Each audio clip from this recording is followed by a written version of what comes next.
All right, good evening, everybody. Welcome to the June 8th meeting of the Upper Darby Township Planning Commission.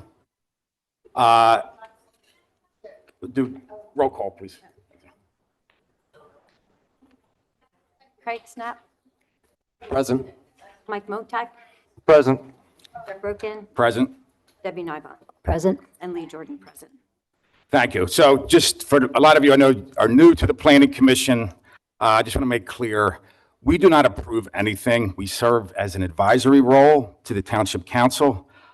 We make recommendations to Township Council to approve, not approve, subdivision and land development matters. So strictly advisory. So just want you all to understand that. We're not making any final decisions on anything.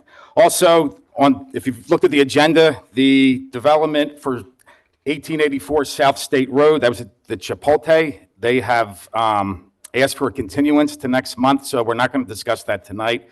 If you're here for the Chipotle, I'm sorry. So, all right, I need an approval for the May minutes. Motion to approve. Mr. Chair. By Debbie. Seconded. Second. Yep. Any questions? No. All right, all in favor? Aye. Aye. Motion carries. Mr. Chair, can I just make a quick announcement? Sure.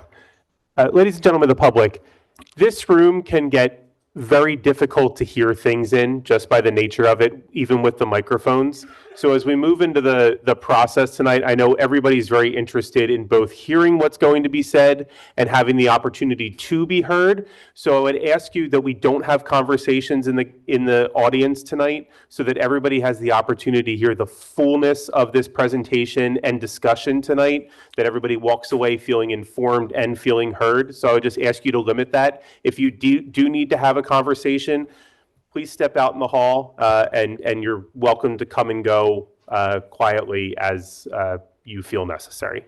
Thank you, Mr. Chair. All right, thank you. Any communication and bills? I don't think we have any. Okay, all right. Community and Economic Development Report.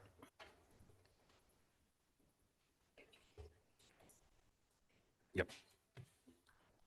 Good evening, Mr. Chair and members of the Planning Commission. I'm Rita LaRue, Director of Community and Economic Development. We do not have a report for tonight. Okay, thank you, Thank Rita. you.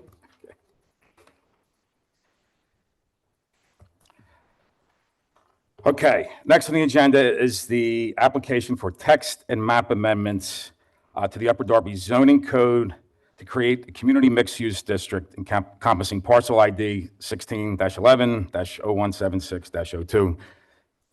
There's no street address for it, but it's the 4900 block of South State Road.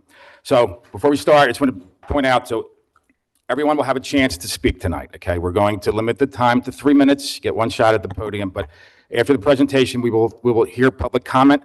I am going to ask that the folks that live on the following streets, I want to give you priority to speak. So if you live on Arrowhead, Stanbridge, Turwood, Cedar, or the 4900 block of State Road, I want you to speak first. So keep that in mind. So with that, we can get started. Missing anything before? No, I think we're just going to start with a quick summary Okay. from staff, and then we'll let Mr. Lingo do his presentation with his team. All right. So my name is Joshua Chast. I am the Planning and Zoning Manager here at Upper Darby Township. My name is Joshua Chast. I am the Planning and Zoning Manager here in Upper Darby Township. I work in the Community and Economic Development Department. Tonight, the applicant Rockwell Drexel LLC is proposing to amend Chapter 550 of the Upper Darby Township Zoning Code to create a new community mixed-use zoning district, also known as the CMU. The application was received by Upper Darby Township on May 18th, 2026. As far as the process, this is just one step of the process. The proposal is not for the project itself, but for a zoning change. The illustration provided is not the final plan. All plans must go through a separate land development process. What the PC or the Planning Commission is considering tonight will then be reviewed by the Delaware County Planning Commission and can then finally considered by Upper Darby Township Council. The text amendment intends to create a walkable, sustainable, and diverse mix of residential and commercial uses. The proposed text amendment will integrate single-family dwellings, attached dwellings, semi-detached dwellings, alongside multifamily apartment buildings with commercial ground floor units. The different uses will be connected through walking paths, nature trails, plazas, and parks. That is the text amendment. They're also offering a map amendment. A map amendment is when a parcel or parcels are changed from their current zoning district to a new zoning district.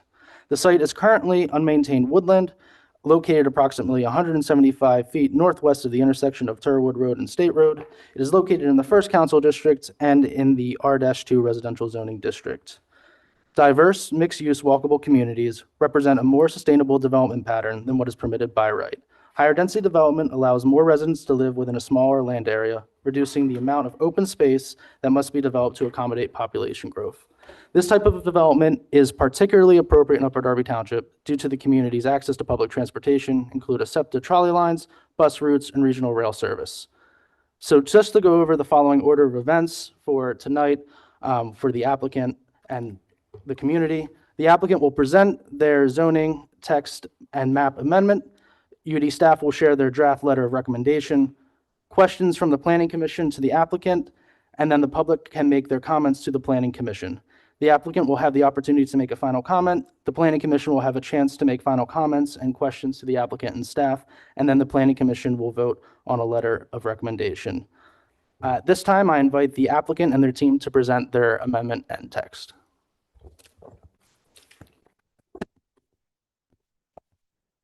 Thank you. Good evening. Thank you, Upper Darby Township officials, the Planning Commission members, and residents that are here tonight for taking the time to review this plan. My company, Rockwell Drexel LLC, is the equitable owner of this property, the Mazzino property. We are not scheduled to purchase it for some time now. I understand that as we discuss this and as this property does ultimately get developed, that this is difficult, and we recognize that the neighbors have legitimate questions and concerns about how this project will impact the community. I've had the opportunity to meet with the neighbors since the last Planning Commission meeting and incorporate many of the design suggestions that they suggested. Our goal tonight is to explain the proposal of creating essentially a new mixed-use district in the township for parcels that are 3 acres or more, and then also outline some of the impacts that this district will have specifically on this property, and show why we believe it represents a positive long-term investment for Drexel Hill. The property currently has a development path that would allow approximately 56 single-family homes. That's under the current zoning without any changes. So the question before the township is not whether or not this property is going to be developed. It's private property now. The question really isn't about it remaining untouched forever. It's about what form the future development should take. Our proposal replaces the previously contemplated 56-unit plan with a thoughtfully designed mixed-use plan that allows housing choices for young professionals, first-time buyers, empty nesters, seniors, and local employees, while creating amenities that the residents can enjoy without leaving the community, and then also the community at large can enjoy when visiting the property. Compared to the 56-unit plan, do you mind flipping to the...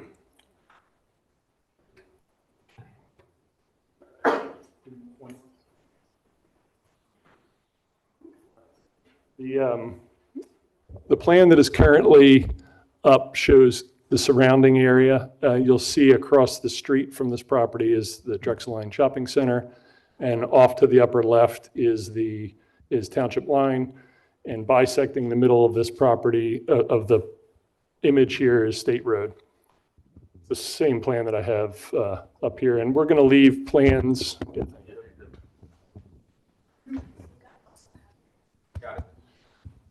I'll leave these plans up here and I'll turn them around for the public as well as we're talking. This 56-unit, compared to the 56-unit plan, this plan represents less impact on the schools, significantly higher tax revenue for both the school district and the township. Our estimates are over $600,000 more for the school district through taxes with this plan rather than the 56-unit plan, and over $240,000 more for the township versus the 56-unit plan. Additionally, The two kind of orange square areas there would be the retail area. We've worked with staff to have a kind of a sense of arrival, which is the circle area, which is similar to, if anybody's been to King of Prussia Town Center, they kind of have that same amenity for folks that are in the shopping area. This use of the property would allow different housing types, again, to attract people of different economic strata, and also people that are either first-time buyers or want to stay in the neighborhood after they sell their bigger home. Additionally, this property would be professionally maintained. The shopping area will be well lit, property managed, and there is a walking trail that goes around the perimeter of the kind of the top of the property and ultimately ends at a exercise park.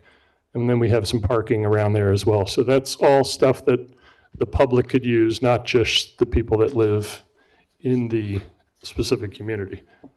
We recognize that traffic is a concern.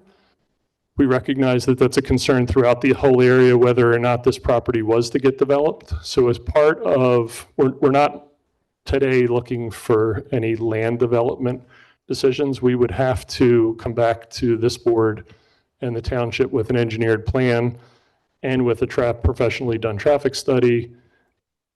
It's our commitment that we will implement the required traffic improvements and work with the township professionals throughout the process to make our impact as small as possible. A little bit about me and us. My company is headquartered in Delaware County. I'm from Delaware County my whole life. I grew up in Upper Darby, started at Bywood Elementary and then all the way through Upper Darby High School. I've continually donated back to the town and the school district, specifically with the school district, have donated over $200,000 to both the school district and the Arts and Education Foundation. And I'm committed to continuing to work with the stakeholders, neighbors, township staff, and others to make this one of the best possible solutions for this property. Our proposal is designed to transform this underutilized property into this well-maintained, well-planned community that provides housing, services, environmental improvements, and long-term economic benefits for Drexel Hill. I'd like to introduce Matt McHugh to our attorney for the project to talk a little bit about the actual ordinance.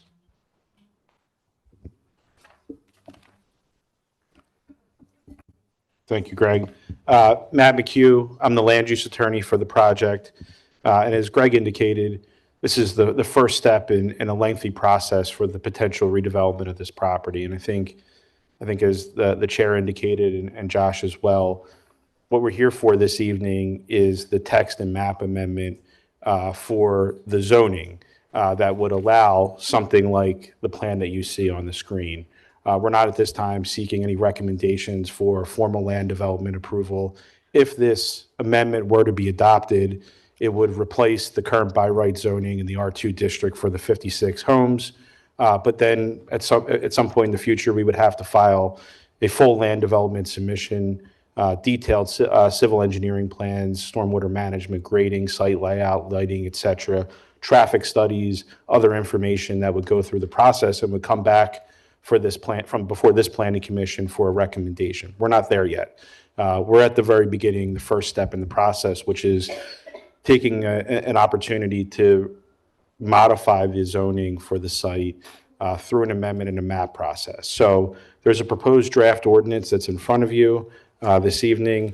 It creates what we've called the Community Mixed Use District, which is a new district in Upper Darby Township, and it puts this particular property under the guise of that zoning constraint. There are provisions when you start beginning on page 2 of the ordinance, in section 4 really starts the meat of the ordinance, but creates the mixed use district and then provides for a number of uses. And we're required to have a mix of those uses. So you have single family detached, single family semi-detached, single family attached. The semi-detached and the attached are basically townhomes, multifamily, and then commercial uses provided that they are on the first floor of a multifamily or mixed-use building. As you get into Section C, that provides dimensional requirements and standards for first the overall tract, and then each of those individual uses, single-family, detached, semi-detached, attached, and multifamily, have their set of requirements that must be met in order to take advantage of the zoning. Subsection H provides for parking. There's individual parking requirements for each individual use, and then an option to use a parking study, a demand study, which looks at efficiencies in the parking to help reduce potential additional impervious and provide for greater green space and eliminate the need for parking when there's efficiency and complementary uses on the site.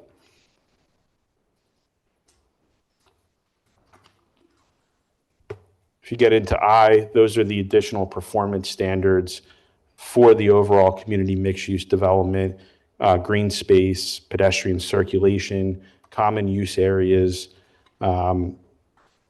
various requirements for landscape buffers, a requirement for a traffic study, talks about fences, decks, facades of differences in articulation of facade frontages, all things that we think are pretty typical requirements in a mixed-use community and help to provide for an opportunity to introduce this type of zoning into Upper Darby Township where it currently doesn't exist.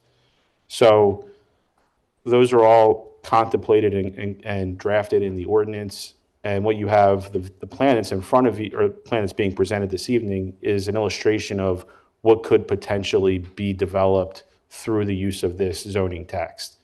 It's not a requirement that that's actually going to get built. It's just an illustrative example, but we're continuing to hear feedback from the commission, staff, the community on how we can work to make this a better development. So that being said, you want to have Dave come up, or? If you could put the plan back up.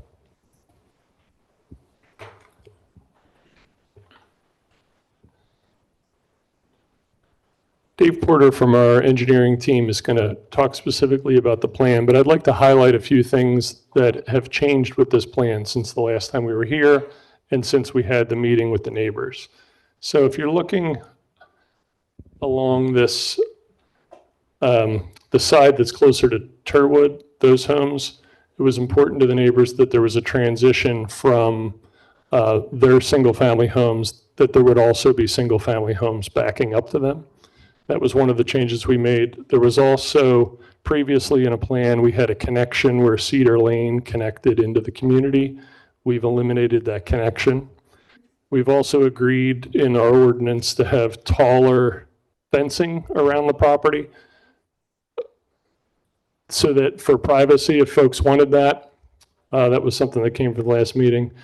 We have talked to the neighbor that's on the corner of Turwood and State and working on permission and right away to connect the sidewalk so that there would be a sidewalk connection from Turwood and you could walk down across down State Road.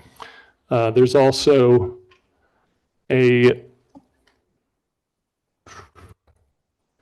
since the last plan, we eliminated the stacked townhomes, so it reduced the overall unit count. And then we added this nature trail. This trail would be along the creek area here in the back of the townhome section. And then that trail would terminate at this kind of exercise park. Oh.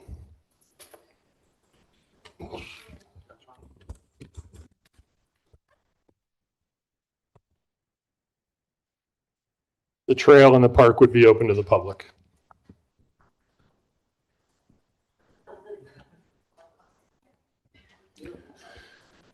Thanks, Greg. Again, my name is Dave Porter. I work for Herbert E. McCombie Jr. Consulting Engineers and Surveyors Incorporated. Our main office is in Media, Delaware County. We also have a satellite office out in western Chester County. So this particular project, it's an existing approximately 15-acre tract, largely wooded, has Collin Brook, which is a water course, a stream that runs from the northeast easterly portion of the property along the westerly boundary to the southwesterly corner of the property, crosses State Road. The tract also contains a limited amount of steep slopes.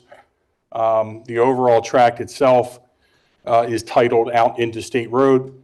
So we looked at the requirements of the ordinances to deduct certain features to arrive at what's called a net lot area. So when all is said and done, we end up at about 11 acres worth of developable area.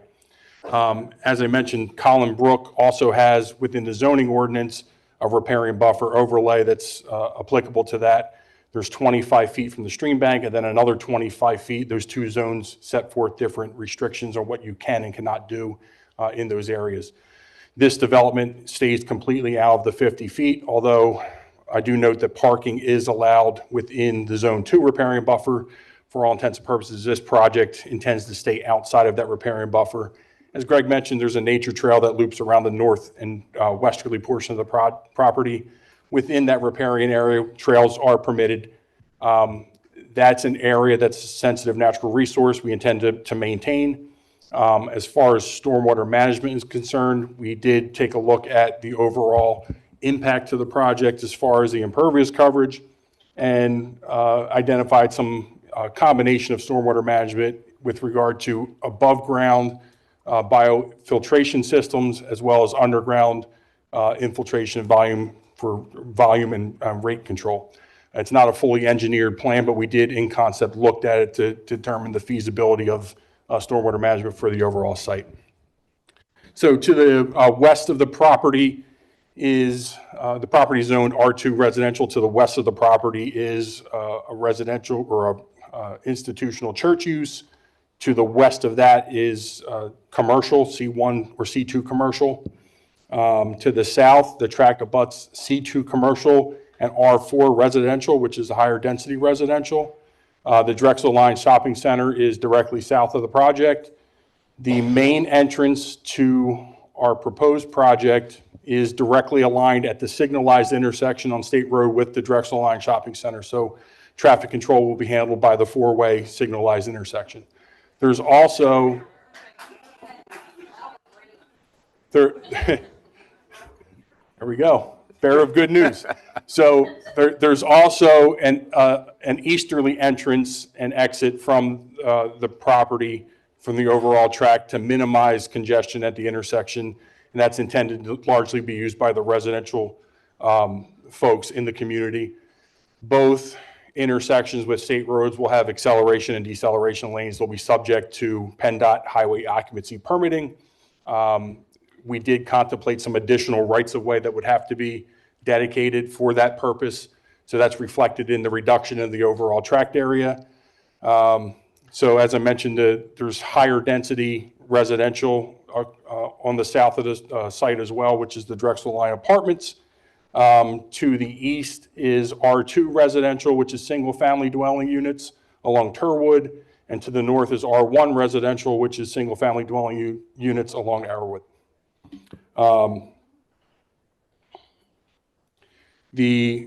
As Greg mentioned, the project is intended to be transportation oriented, so pedestrian friendly. I note at the intersection of the Drexel Line Shopping Center, there is a bus stop. There's also an intent to provide another or relocate a bus stop to the northwesterly corner of that or northeasterly corner of the intersection as part of this project. And I note that south of the project is the trolley stop. It's about 900 feet to walk from the intersection to that trolley stop. So it's a pretty, less than a quarter mile. It's a pretty convenient transportation stop. As far as parking is concerned, so we're proposing 93 total residential dwelling units, 12 single family dwellings, a combination of 20 by 32 townhouses and 20 by 36 townhouses for a total of 93. And then we contemplate some additional apartment units, multifamily above the retail and or grocery. All right, ladies and gentlemen, hold on, Folks, let him- just let him one finish, second. please. Go ahead. That's only about 50 total multifamily apartments. In total, there's, So 93 dwellings plus 50 apartments? correct, yes. got it. Yep. All right, everyone. Folks, everyone, please, let him Hold finish on. the presentation. hold on. Everyone, is it the way for the planning commission to hear your opinions so they can take it into consideration is for you to wait for public comment. Continue to have conversations. It's not going to be constructive. We're going to keep on having to slow down the process. So if you can just hold on for a little longer while the applicant finishes their process, let the planning commission ask their questions, you'll have your opportunity to comment. So the two main commercial components are the southerly portion of the property, pretty much in the center, on either side of the proposed plaza, which is a shared open recreation and amenity use area that's contemplated in the ordinance. Those areas are open to the general public as well as the folks that are visiting or live in the community. With this project, there's about just under 34,000 square feet of total proposed retail space, which would be, a retail grocery combination with apartments on the second or third floor, and then retail use on the first floor, and then apartments on the second for both of the buildings. Parking is generally in concert with what's written in the ordinance. The only change here is the 4.5 parking spaces per 1,000 square feet for the commercial or retail. I note in the ordinance it's a little bit less, but because we're proposing a multifamily, that's consistent with other multifamily or multi-use developments that have been successful. So as Greg mentioned, we are going to, through the land development process, commit to doing a traffic study in connection with the improvements. That traffic study would be to determine the level of shared use parking, looking at the residential, the amount of, or the percentage of folks that would use the public transportation versus having, a vehicle, and then coming up with a formula to determine the required number of parking spaces. So right now, we've kind of approximated that. We understand there is going to be some overlap. So obviously for some of the residential, they'll be predominantly used during, the afternoon, evening hours. Most of the retail will be during, the day to evening. There'll be some overlap, but so that's the purpose of that transportation study.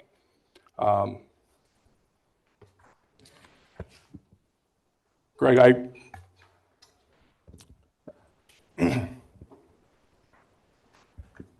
We're open to questions, or I don't know, process-wise. Yeah, we'll ask some questions. Do you want to talk, Allison, on the project at all, or with you? You don't have to. Okay.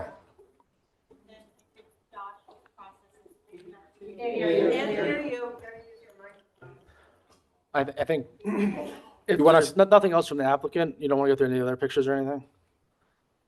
We can, if you go through the, So maybe finish that Okay. slideshow. I'll do my Okay. letter. And All right. then you guys ask questions to us all, and then we'll open up public. Got it. Okay. so we have some renderings of types of product that we would suggest building in this, or if this zoning. All right, this is the nature trail that wraps around the left side of the community next to Collin Brook. This will be respecting the buffers that Dave mentioned, and then that trail ultimately terminates to this park. That park would have an exercise area, picnic area as well. Not necessarily picnic tables, but just like open pavilion kind of thing. This next one is when standing at Drexel Line Shopping Center and looking back at the property. To the left, you'll see the existing traffic light. And then to the right would be the single-family homes. This is a depiction of the single-family homes. There's a total of 12 of them. And again, they back up to transition from the singles at Turwood to our property here. And then this would be a depiction of the townhomes. One-car garage. One of the things that we're going to work on is having 2 off-street parking spots in front of each house. It's not exactly clear on this rendering how that would work. But it'll be a 1-car garage and 2 parking spots off the street for each of the townhomes. And then I thought I'd highlight some of the things I talked about earlier about changes that we've made since meeting with the neighbors and meeting with other interested parties. And again, it was getting rid of that connection to Cedar Lane, transitioning the single-family homes next to Turwood, fencing and landscaping along the perimeter. I've met with several homeowners around the property to talk about specific landscaping that we would do behind their homes. Happy to meet any of the neighbors that are adjoining to review that similarly, as well as privacy fencing. Added the nature trail in the pocket park, extending the public walk to connect to Turwood so that the sidewalks make a full and complete connection. Added the additional entrance to the community closer to Turwood so that less cars were backing up at the traffic light, and an elimination of the stacked townhouses. Can you go back 2 spots to the 2 slides for me? Go across with that slide.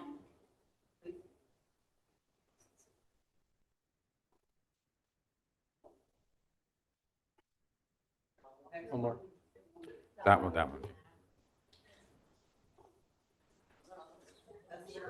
So this is taken from the Drexel Line parking lot, right, Greg? Yeah, correct. Okay. Right in the middle of the picture. This would be standing down here looking back at the property. On the bank? Yes. Yes.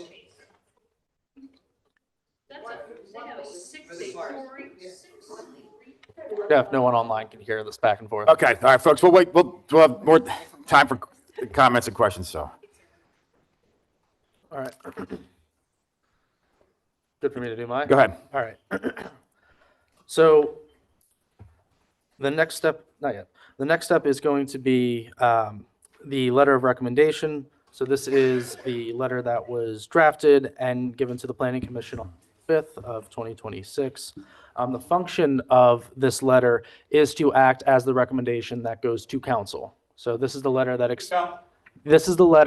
acts as the recommendation to council. So this letter generally gives a summary of what is being proposed, any comments, looks at the existing land use, and then ultimately has a recommendation for council. And that is what will be voted on at the end of tonight's meeting. All right. So jumping in. So we have a couple of text recommendations. And I don't know if you want to just kind of go back and forth, or Yeah, if you'll that's just certainly review fine. what And we've complies. reviewed them. Most of them are agreeable. I think there's some clarification, but happy to Okay, go. so the first through one them. we have is section 550-57H, right? There's a grammatical error that we just wanted to see corrected. But then also wanted to note just that it could be a little bit more clearly stated that the approved parking study, right, will supersede any requirements, but that the study would be required. Yep, that's certainly fine. Right, for the 550-57H6, right, parking shall be permitted in the front yard of the overall tract. We're recommending that parking does not go between the front of those mixed-use buildings and State Road. Yeah, so 550-57H6, we're recommending that parking doesn't go between the building and the and State Road, which it doesn't show it on the Yeah, plan, that's fine. but we just wanted to make sure that that was clear. Section 550-57H7, parking shall be permitted in the front yard. Wanted to clarify that that should be for all of the dwellings, not just detached, which I don't think there's an issue. Correct. 550-57I2, that there should be a main pedestrian corridor as shown on the plan. 550-57I6, no single-family attached dwelling should be contain more than 7 dwelling units. Staff would recommend that you change the word building because these are individual parcels, not apartment buildings. 550-57I, understanding that, right, the plan will have to meet the future requirements, although I understand that would be more of a land development question. Right, we have it drafted so that council, as part of the land development process, will consider whatever appropriate compliance with the saldo or waivers are granted. And those will control certain elements of the development. Understood. And then what would the private association be responsible for? All normal responsibilities. So they would take care of trash, street maintenance, sewer, stormwater management. And that's something I think routinely we would provide a copy of that declaration to the township for review by the township solicitor to make sure that we're accomplishing all of that's required there and making those services managed under the umbrella of the association. Great. So that wouldn't be required for the township. No, it would not be a township responsibility. Some questions about fencing and its understanding with the private association. I don't know if you had any thoughts on that outside of the tracked boundary fence. Yeah, so independent lot fencing would be restricted throughout the association documents, and there'd be a process through the homeowners association as to what's permitted, where it's permitted, the height, materials, and that would go through some type of review board associated with the association to the extent a fence is permitted somewhere within the individual lots. And then same question as far as decks. Same thing. All right, so those are all the text changes and comments that we had come up with. Moving forward, I'm not going to read the whole letter. Okay. Yeah. But I do want to hit a couple of the Okay. things that I cover, especially on the last couple pages. So as far as looking at density and comparing low-density single-family development to the needs and vision of Upper Darby Township, we find that while there is similar impacts on services, in fact, from what you just said, there might be less impact on this mixed-use development. But by comparison, right, when you have these private entities such as homeowners associations assume that responsibility for maintenance, it allows more of that money to be used, right, for the school district, for other upkeep, for other township maintenance, public safety, and things of that nature. We think that this is the right area because this is combined with the township's extensive sidewalk and trail network. We already possess the infrastructure and urban form necessary to support vibrant, mixed-use communities. Concentrating density in areas with existing transit and public infrastructure promotes sustainability, reduces automobile dependency, and supports long-term environmental and emission goals. We're excited about the diversity of housing choice that this provides. This includes, right, large single-family houses for those seeking a traditional urban lifestyle, attached or townhome-style dwellings for residents seeking greater connectivity, lower maintenance responsibilities, and more variable price points.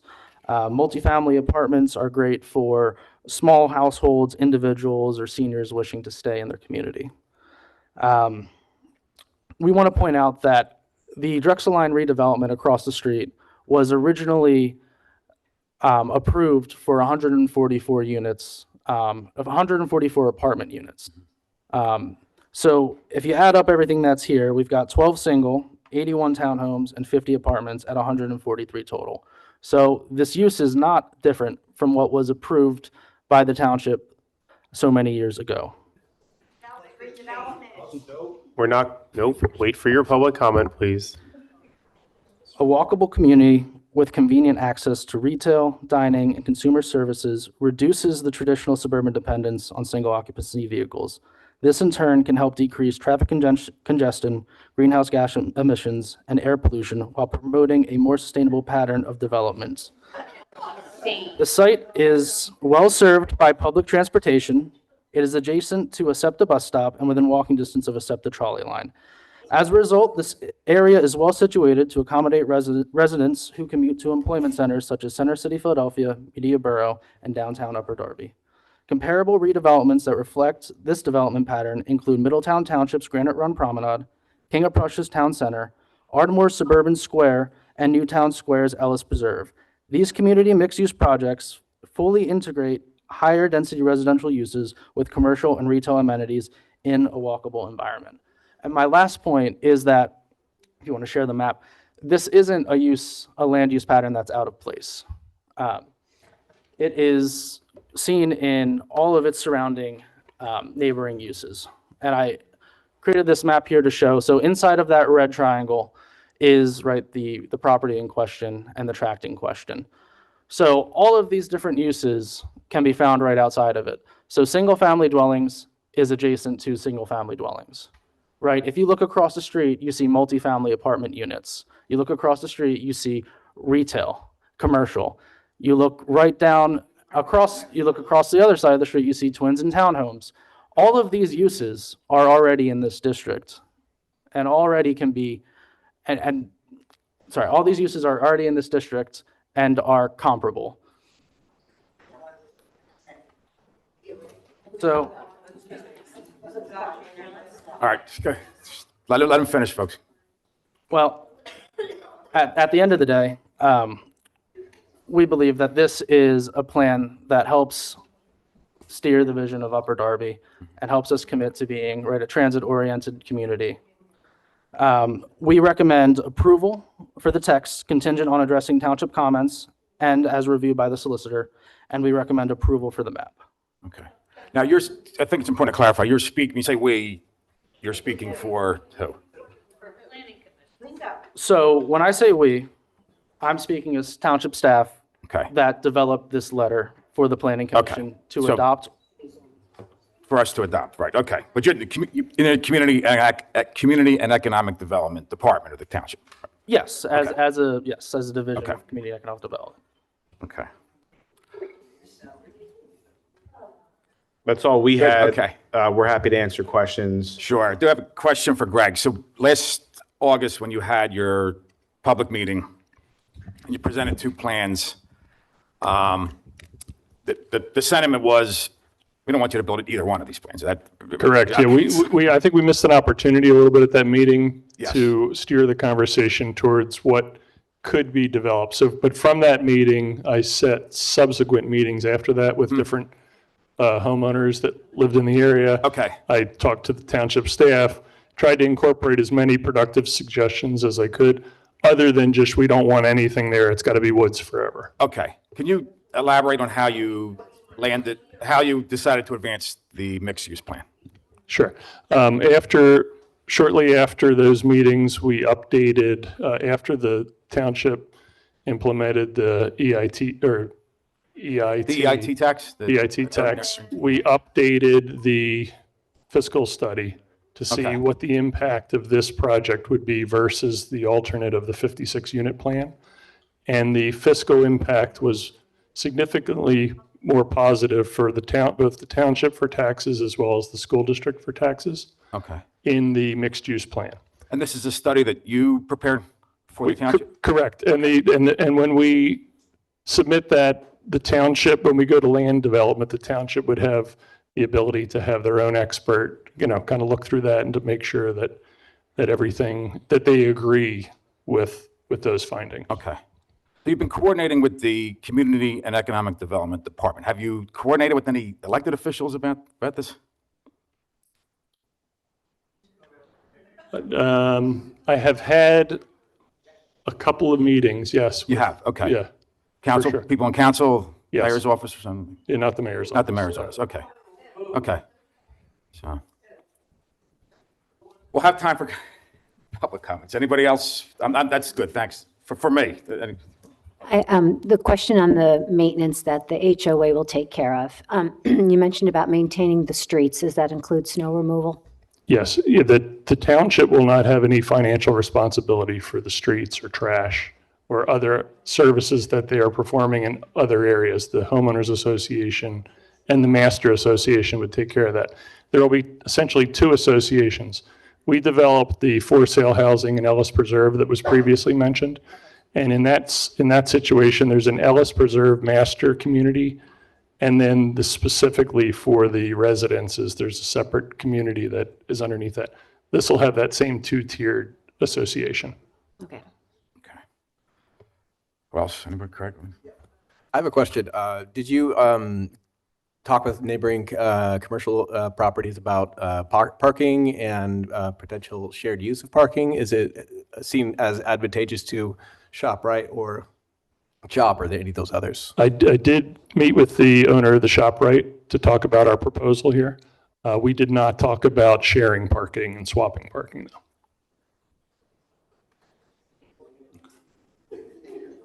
though. I recall the previous meeting, I believe I had asked a question, but about sort of accessible units.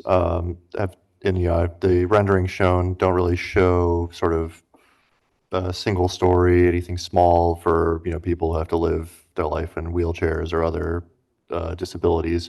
Has that all sort of been removed from the project? Is that all sort of pushed to the apartments? Is there anything for this? So the single-family detached homes as well as the apartments will be accessible. The townhomes are 3-story by nature. They could have elevators installed if a customer wanted that. But with the townhomes, we were able to kind of cluster the development and provide more open space, and that's why we went with that. Thank you. I have a few questions, Mr. Lingo. You said you met with, well, I remember. You better talk close. Am I talking? You gotta Oh, okay, sorry. Can you hear me now? Yeah. So you met with, well, you had your public meeting, I guess it was last summer. And then you said that you've met with neighbors or had meetings with neighbors? Correct. We had a neighborhood meeting. I think you were there, no? I was at the one that you held.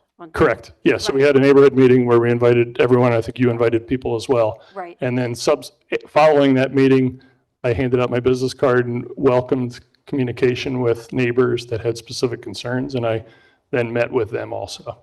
Because I would say after your initial meeting, I mean, residents were under the impression that you were just going to move forward with the single homes, which is how it was zoned, the 55 homes.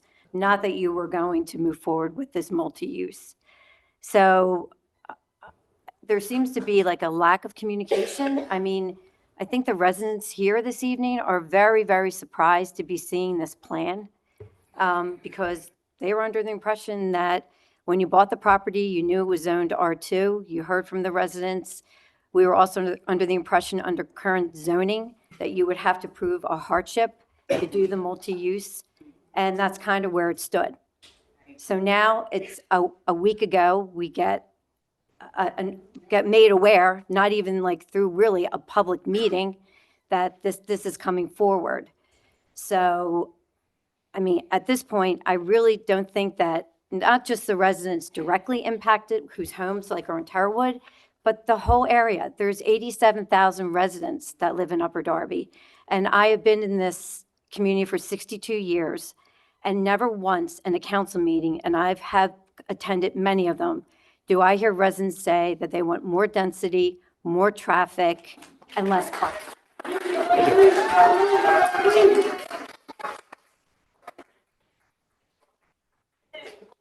Just a minor correction. I appreciate your comments. We have not purchased the property.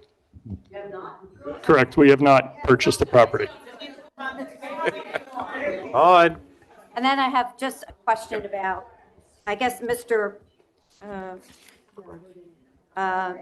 Porter had mentioned that not only will there'll be two, so this in front of Drexel line, there'll be one exit, but then there's another one that has been Could you put the plan up? added to. East. I believe you meant that. Oh, we're going to put the plan up here so it's clear. Yeah. I'm sorry. He said east earlier, but did he mean the southeast exit that's shown on the plan? Or did he mean the walking path to the east? No, not the walking bit. So on the left side of the plan, we have the traffic light.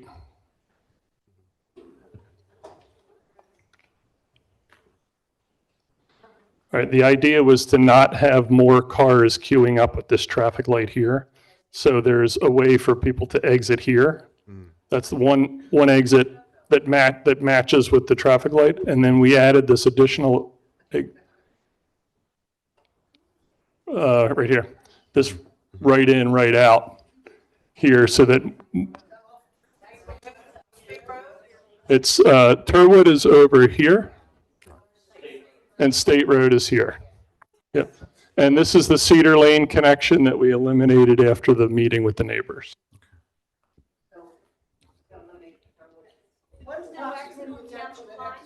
I guess right, you'll have hold on. time for public. Well, public time, yes. Yeah. yes. The property does not connect to township line.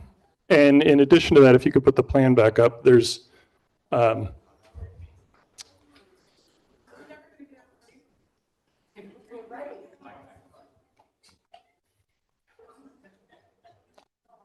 you could zoom out a little bit, sorry.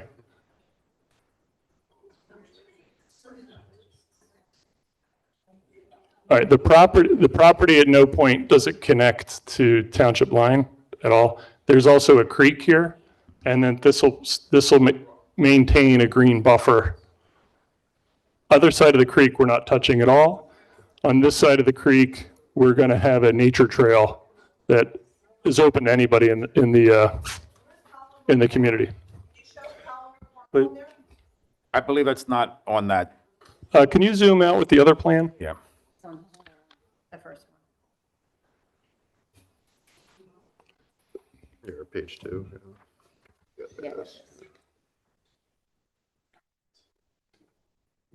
Can you zoom out a bit?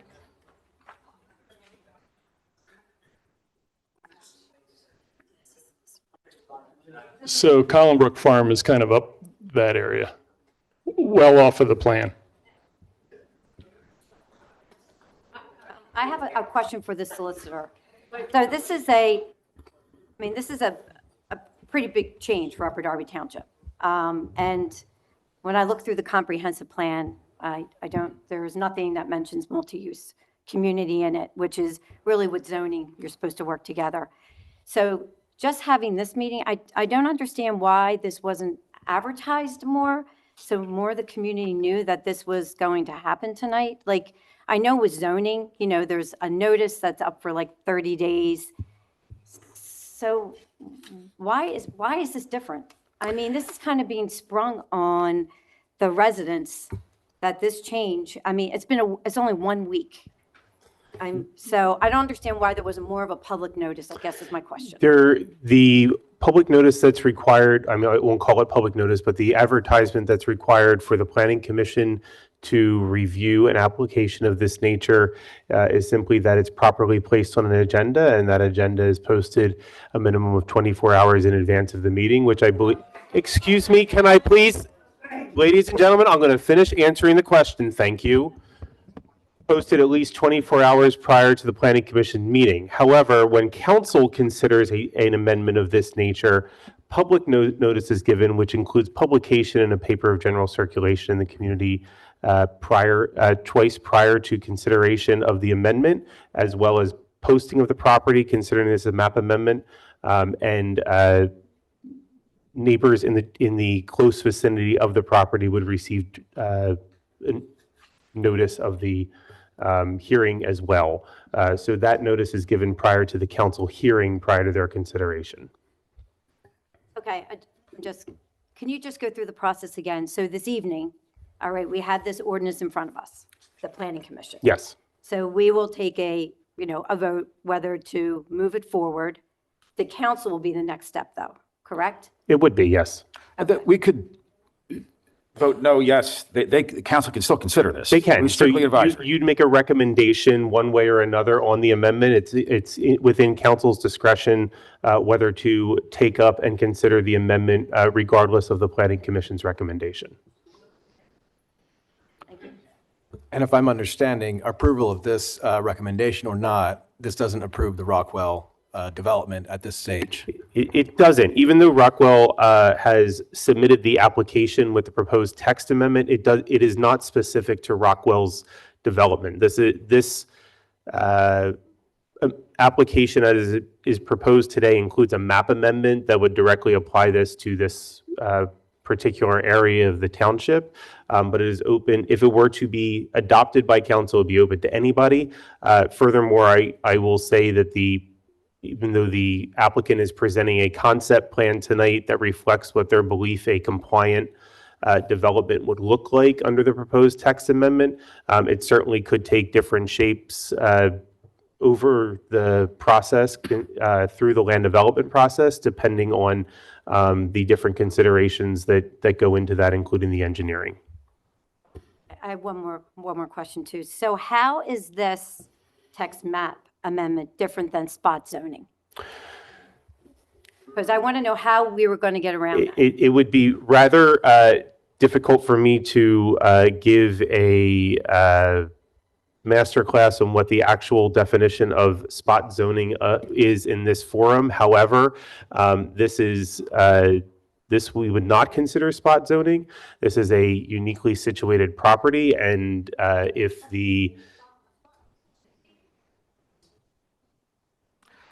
council were to adopt this, it would be reviewed prior to the adoption for those concerns. But at a first glance, prima facie review of this, I would not believe this would qualify as spot zoning. And if I can add, just because there's one parcel affected, that does not in and of itself make it immediately spot zoning. There's a further analysis. You look into legitimate planning justifications, which I believe are present here, that justify the treatment, including introducing a new mixed-use district, which is not at all in the Upper Darby zoning code currently. So we feel comfortable that it's not. You good? Anybody? We're good? Okay. We're going to open up for public comment? Okay, so we're going to open up for public comment. Everyone will have a chance to speak. We're going to limit it to 3 minutes. Again, if you live on Arrowhead, Stanbridge, Turwood, Cedar, or the 4900 block of State, you get to speak first. So you put your hand up first. So okay, yes, sir. 3 minutes, got it. And please state your name and address when you speak.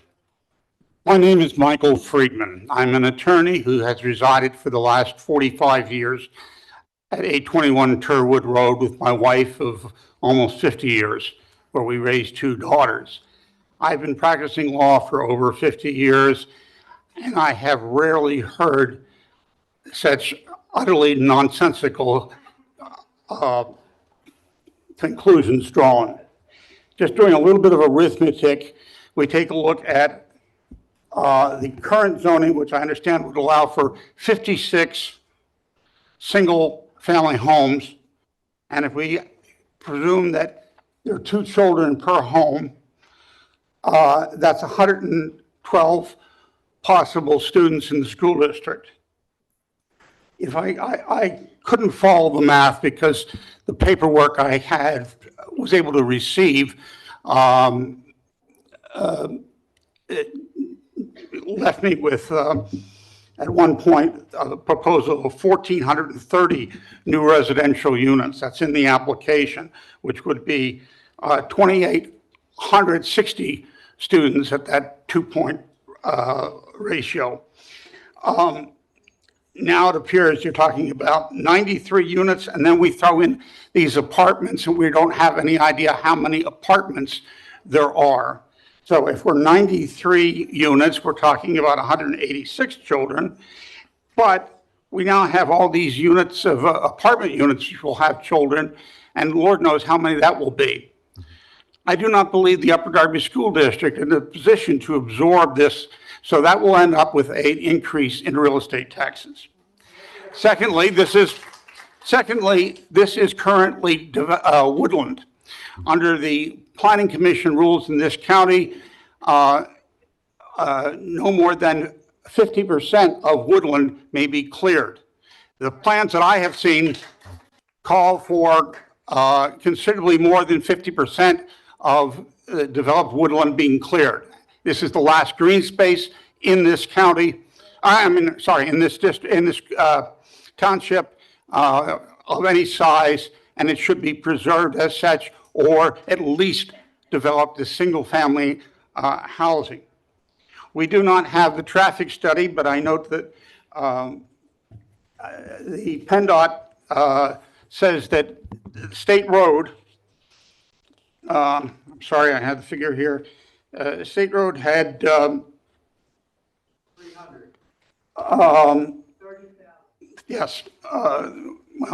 24,000 on Township Line Road, 24,000 vehicles per day. State Road has 16,000 vehicles per day to the point where it merges with Township Line, and then it has 29,000 vehicles per day.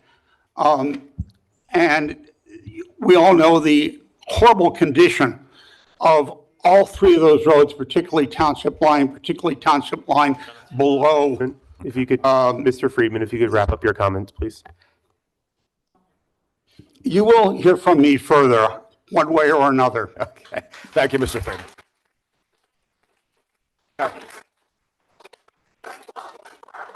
Now, go ahead. Okay, after Chris, after. All right, name and address, please. Okay. My name's John McNeil. This is my wife, Mary McNeil. We live on a 4900 block of State Road, Right across from Sherwood. right across from where all this fun is going to be happening. Right now, traffic is a bear. Just trying to pull out of my driveway is a challenge every day, multiple times a day. Accidents galore on there. Talk about parking, there is none. And you're going to have all these other people coming in and taking up parking spots? I fight every day just for trying to get a parking spot in front of my house. Besides that, State Road, the houses rattle due to the heavy traffic coming up and down that road constantly. Our China closet opens up, Yeah. opens up. Now you're talking about building more retail? How many empty stores do we have in Pilgrim Gardens?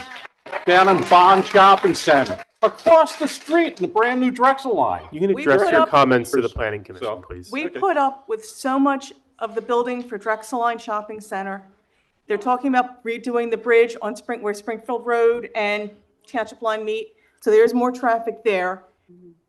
We put up with so much noise, so much construction. There's a house across the street that they've been renovating for years, and now we have to deal with more of it. And I understand that they would like to bring more retail and, Suburban Square. We're about $2 million south of Suburban Square. Unless they're putting it in a Lilly Pulitzer, an Apple store, and a Williams-Sonoma, we're going to have another pizza place and another nail place, and probably another Wawa.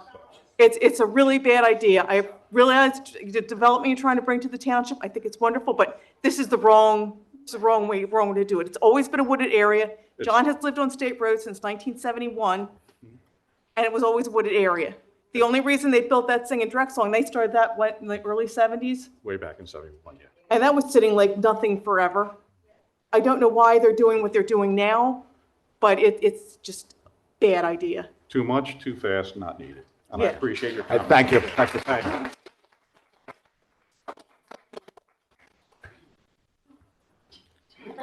Okay, name and address. Hey, Jeff, how are you, buddy? Chris Beatty. I live at 903 Stanbridge Road. Thank you so much for your time this evening.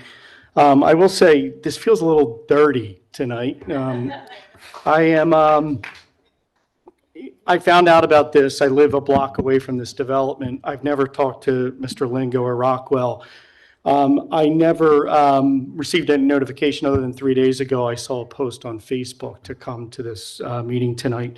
I also find it odd that we're providing letters of recommendation when you don't even talk to people. Like, you're an elected official, or whatever the hell you do here. So my name is Chris Beatty. I've lived in the 900 block of Stanbridge for 25 years. I've raised 3 kids there. All going to Catholic school because the schools are not that great. And real quickly, I strongly oppose the rezoning into this special use district. Let me start with the truth that everyone in this room already knows. If this land is not rezoned, it will be developed into 56 single-family homes. Do I want that? No. But at least that outcome is predictable. It is defined. It is constrained by zoning rules that have protected this community for decades. What is being asked tonight is something entirely different. A special use district is not a project approval. It is a blank check. It gives the developer the ability to build far beyond what is allowed today and far beyond what they are promising in their glossy presentations. And I want to say this plainly, no developer should be trusted with that kind of freedom. Not this one, not anyone. Once you rewrite the zoning, you lose control. Plans can change, market conditions can change, and the community is left with whatever the developer decides to build next. Approving a special use district is not planning, it's opening the gate and starting the dog race. And residents are the ones who end up chasing after the consequences. Now let's talk about those consequences. Traffic in the corridor is a daily crisis. Do you live there? Do you live there? I don't think so. They're building a hospital less than 2 blocks away, just so we're all on the same page. Emergency access should never be compromised with traffic patterns that this is going to cause as an issue. Our schools are already overcrowded. The high school is bursting at the seams. Everyone knows it. A mixed-use district could bring far more residents than 56 homes ever would. Why would we approve zoning that invites unlimited density when our schools can't handle what they have now? And then there's the green space. The parcel is one of the last natural buffers we have left. What concerns me the most is that the developer is asking you to trust them, but zoning is not about trust. Zoning is about limits. It's about protecting residents, protecting us. Thank you for your time. Thanks, Mr. Brody. All right. Please put us.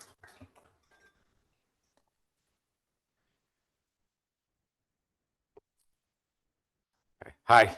Hello, my name is Ron Bonifant. I live at 5228 Arrowhead Lane.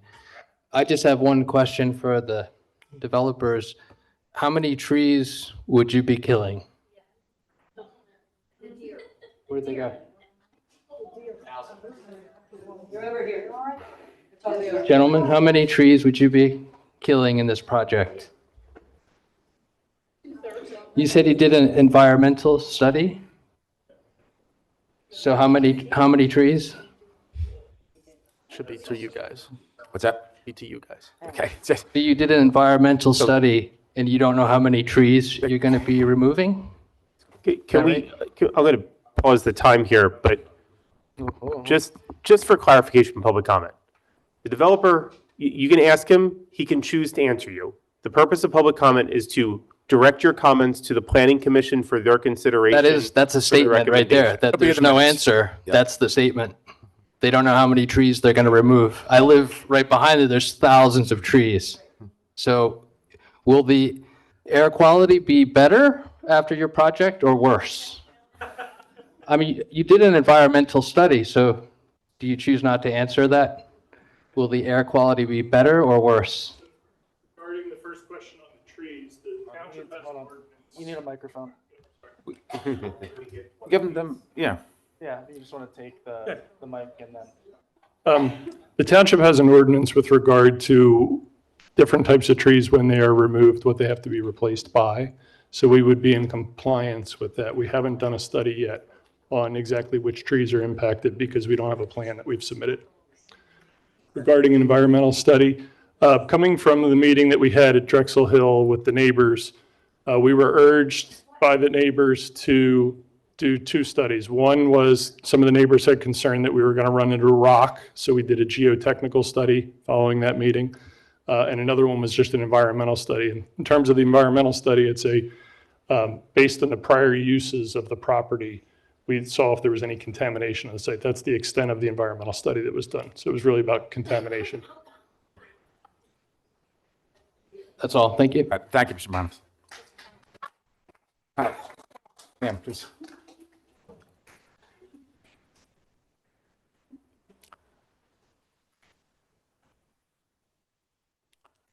Hi, my name is Margie, and I live at 840 Turwood Road. And I'm listening to a lot of stuff, and I'm getting emotional, and I'm hearing like Charlie Brown with Lucy in my head.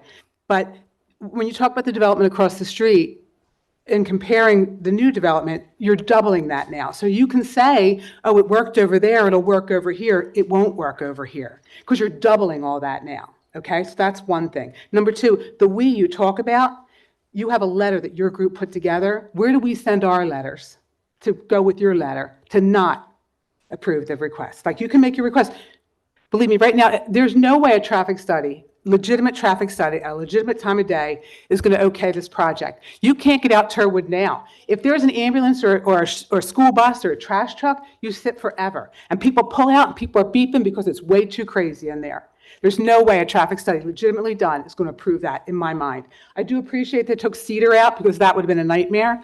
I live on Turwood. Nobody met with me. I've been at every single meeting, and when I talked to the gentleman, he said, we're going with the single homes, and that was it. And I was emotional about that. That's too much in my mind. But to add all this other stuff is ridiculous. This isn't King of Prussia. It isn't. It isn't Ellis Preserve. This is Upper Darby Township. I've only lived here for 5 years, and I love every minute of it. I love my home, and now I'm going to have a single home right out back of my house looking right into my backyard. I'm sorry, it's not okay. I want to know where we send our letters to accompany your letter, because your letter makes it sound like all peaches and cream. It's not. Ambulances. All we had now is Lankenau and Riddle. Ambulances are trying to get by all the time. You got to see how ambulances sit there. They can't even get through the traffic to get to the hospitals either way. And now they're going to start that bridge project, which is going to take 4 years. 4 years on that road. I don't understand how we can combine all this together. I understand that the suits with money want to do something. I understand that, but this isn't the right place to do it. And you're talking to the wrong people. Thank you for your time. Thank you. What's next?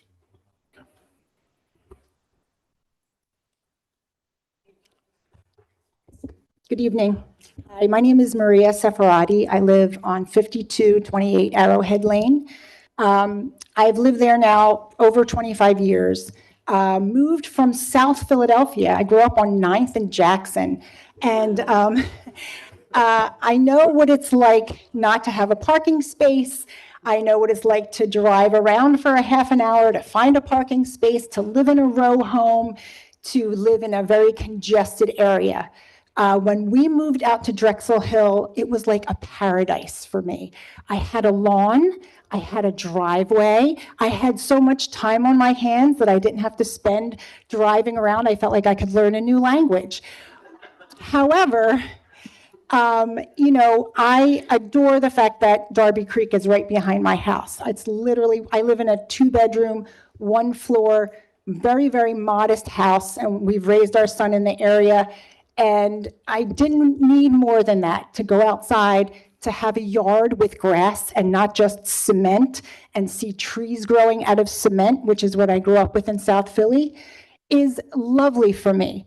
And the idea of adding so much more traffic and so much more congestion is giving me like PTSD and being in South Philly again. This is not why we moved out to Drexel Hill.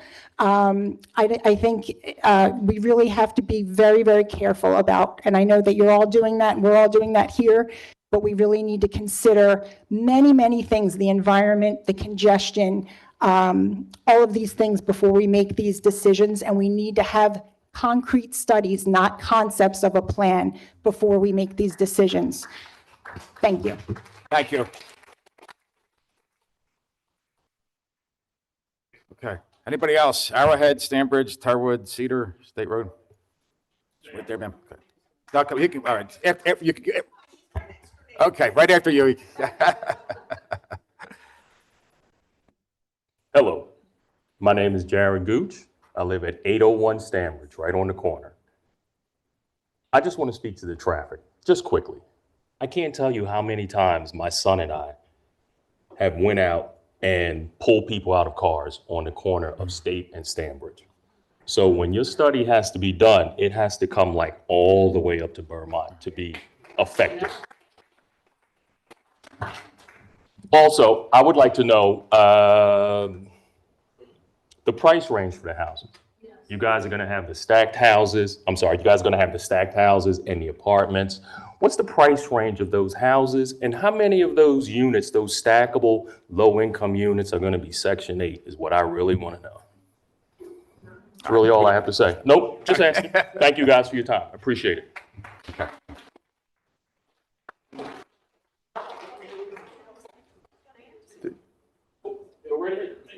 Okay to answer? Go ahead. Yeah, there will be no Section 8 as part of this property at all, and there are no stacked townhomes as part of this property. Price range would be in the 5s up to the 7s. For the in terms of 500s to the 700s. Okay. Thousands, depending on product type. Okay. Okay. Do you want to speak, ma'am? But I already called on her right after her. Okay, sorry.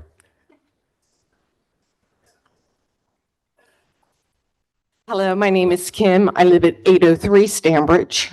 I want to address the traffic like everybody else, but I'm going at it a different route. You have an accident on State Road, anywhere between Stanbridge and Township. State Road is closed. The traffic goes a roundabout. They'll go up Turwood, down Stanbridge. We've had SEPTA buses on Stanbridge. We've had tractor trailers on Stanbridge just because of accidents. There are so many accidents in that section. We cannot have another car on that street. It goes at 3 o'clock in the afternoon. I sit on my patio and it will be backed up from Stanbridge Road all the way down to Township Line. I invite anybody here to come sit on my patio. I don't know if you live in this particular section of State Road of Drexel Hill. I invite you to come sit during an accident, during rush hour, and see what us, the residents, have to put up with. The houses look gorgeous, but in reality, it's not a good thing. The one other thing I want to ask about, or actually two, he said he met with the neighbors. What neighbors? I have never heard anything about any meeting with the developer for that section. The other thing is, I know there are granite rocks, boulders that are down in that area. I have lived in my house since 1981. In my front yard is a rock garden. It has dynamite holes from when they built those homes. I know that rock's there. The Drexel Brook sign is there on that rock. How does that come into play with this development? Thank you. Thank you.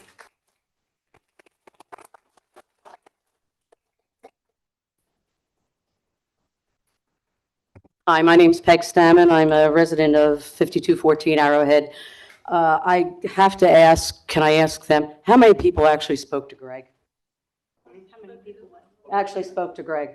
How many has he had this meeting with that he said he had? Could you raise your hands? Greg, I don't know who you spoke to. And I have an issue with that. You never called me. You never organized anything with me. I want to go to your backyard and see if we can put this in your backyard. I don't like it. So that's my big bone of contention, but I don't understand why we're even pursuing anything until we do this traffic study, because the traffic study would annihilate this whole project. You know, why don't you start in the beginning? I'm not sure who you're supporting. You're surely not supporting me. There's so many spaces in Drexel Hill that you can have retail space that you should be working on and encouraging other companies to come in and fulfill those spaces. Pilgrim Gardens looks like a death scene. Okay? We need restaurants. Take a little walk into Havertown and see what they're doing, and maybe you'll learn something. I don't mean to beat you up, but it's not a hard study. Drexel Hill has absolutely nothing. The creek, I live right by the creek. The creek's fall is taking apart our land to begin with. When is Upper Darby Township going to take care of that problem? I've been there 5 years, and they keep giving me mouthpieces that, oh yeah, we're in there. There is a trail behind there. I'm up by the, what's it called, Collinbrook? Maybe I'm a little further north. They're not taking care of what's there, and now you want us to deal with this? I just don't see that as I don't think you're in our team. I don't know who you're playing for. Can we please limit the personal attacks to the staff members? I'd love to, but I found his letter to be. Excuse me, I'm not going to, whoever said that. And he's a staff member. He's a member of the township staff. He is not an elected official. He is not an appointed official. I'm talking to you right now. Don't interrupt me. Hold on. He works for the township. He works for your elected officials. I am only asking for you to be polite in your comments directed towards staff members and direct them to the planning commission. Sir? That's all I'm asking. I don't want him to. Greg. Please don't write a letter for me that says what it says. Don't represent me like that. A letter for you. He wrote a letter on behalf of the planning department. Okay, and how many people were part of that planning department? Honestly? Whole department? The whole department that agrees with your letter. Can't say. 2, 3, 7, 28? I think the letter was developed by the Community and Economic Development Department. Is that correct? And is that a big It's community? It's a draft that we are going to, That is time. we're supposed to sign it, but we can edit it any way we want. Please do, Thank you. okay? I think I'm, That's there. Okay, I'm sorry, you're 3 minutes. Greg, I'm thrilled that you haven't moved forward financially, and I hope you choose not to. All right, thank you. All right, anybody else on these streets that I've mentioned wants to speak? My name's Martha McHale, and I live at 821 Turwood Road. I was very interested to hear that there had been some type of a study for what the rocks were, since I heard that someone still had blasting areas. Is this area what I've heard, that it's primarily or has large deposits of granite in what you're trying to develop? Is that what you found?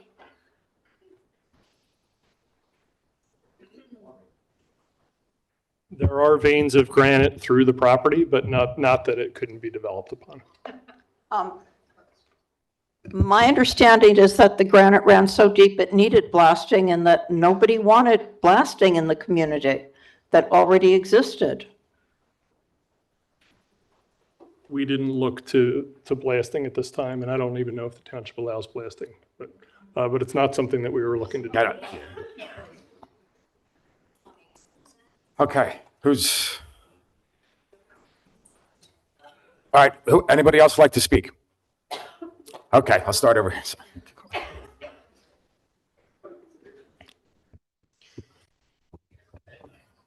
Good evening. My name is Mark Latrenta. I live on 5245 Apache Lane, Pilgrim Gardens.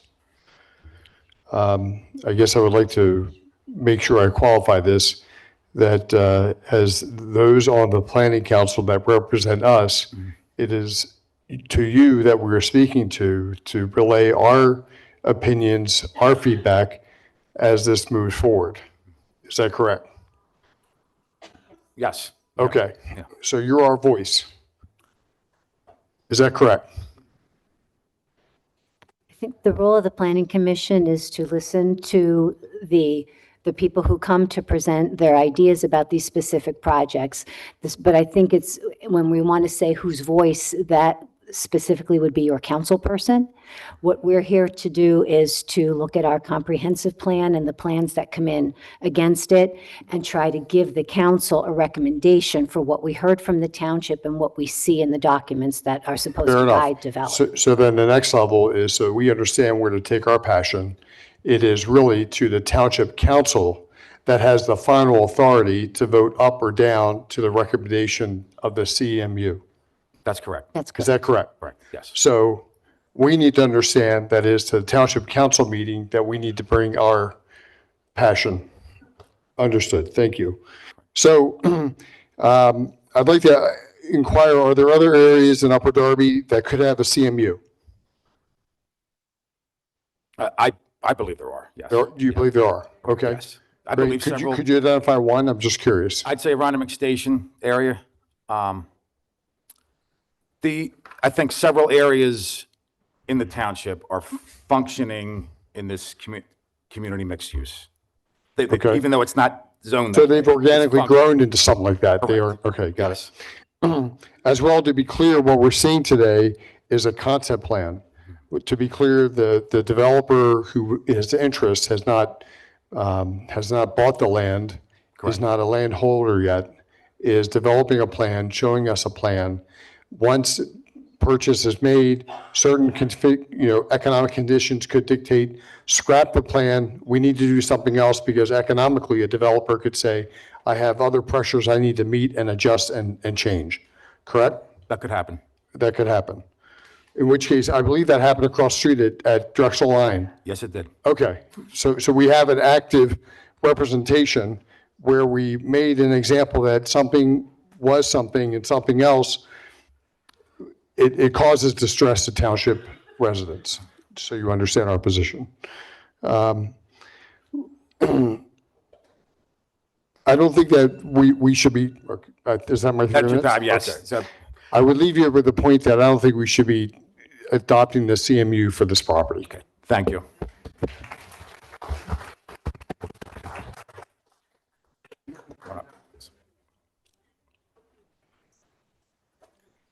Hello, everyone. Hi. My name is Maria Lucy, and I have been a resident of Drexel Hill for 52 years. Went to grade school, high school here, everything. Please pardon me, I am not professional. I might speak Delco Ghetto, I might get a little agita, but you know. I am looking at it from a couple of standpoints. Everybody brought up great points, and that was my one specific point that I was worried about. You go from the Blue Route down State Road, go Route 1 south, you're passing the micro hospital that's being built. The bridge that they have said is going to be a 4-year project, and now this. Last Wednesday, I was from Blue Route all the way down. I live in Drexel Brook. It took me 25 minutes to get from Springfield Shopping Center to where Marshall's is down to there. So let's put it from a medical standpoint. I work at King of Prussia Hospital. I've been in the medical field for 31 years. This is nothing. He tried to compare the King of Prussia Town Center. Oh, heck no. No, that was all farmland when that hall was built, when the hospital was built. And it's still in that area is nothing. The one major road is going to the casino. There's nobody on that road anymore. Main line just shut down, so it's less traffic there. This is a whole different area. He's talking about, he's even trying to compare Ellis Preserve. If you want to do something, do in the Delaware County he is now in, Wayne. Nothing out there. Go do something. Other scenario, well, other fact, as a matter of fact, my concern is the ambulance, as someone else had brought up. So I knew of someone that since Delaware County Memorial Hospital has been shut down, everything going on with all the health systems, the main 2 hospitals is Riddle and Lankenau because they're both trauma. Nothing goes to Fitz. It's not a trauma. The next trauma, if those 2 are closed down, is going to be Penn Presby, okay, on 39th Street. So there was a gentleman in my area that an ambulance was called. The ambulance was hanging out at the old Springfield Hospital that we don't have anymore. He had to come down State Road to go into Drexel Hill, to go get that person, to only be diverted to Riddle, and the person passed on the way. So if you don't want some type of lawsuit also for this township to be, you know, you got to consider some things. That roadway, bring up something like, let's build more road, put another lane in, something of some sort. There's 1 lane, and the gentleman was exactly correct. You go from the Blue Route all the way, forget even crossover Vermont. Now we're going into the school areas, all right? So that's even slower. Okay, thank you. Okay, I'll take one. Tommy.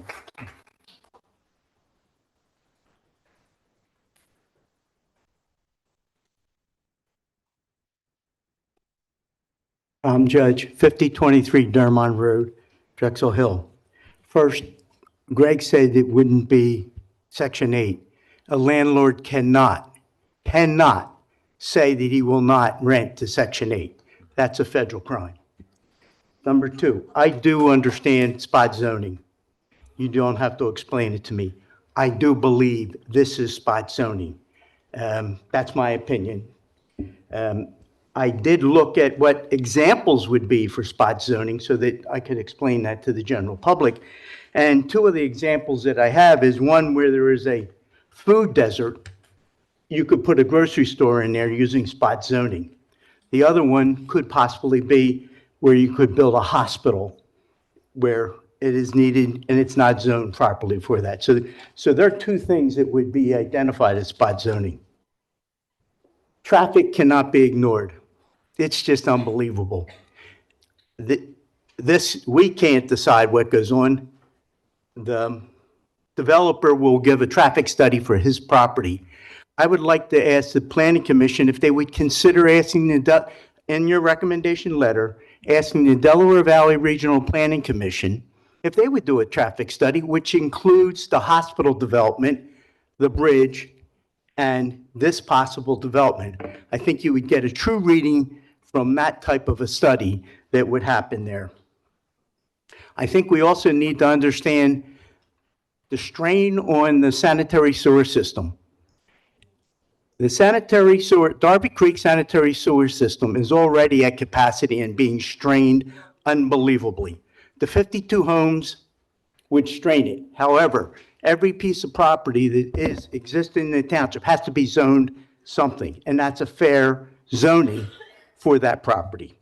To consider moving this to 150 and then having those 150 homes, new EDUs, equivalent dwelling units for a sanitary sewer system, I'd really like to hear what the Darby Creek Authority would have to say. So I would think that would be something that would be in the recommendation before council would go forward with accepting this or not accepting this. And you mentioned 104 homes.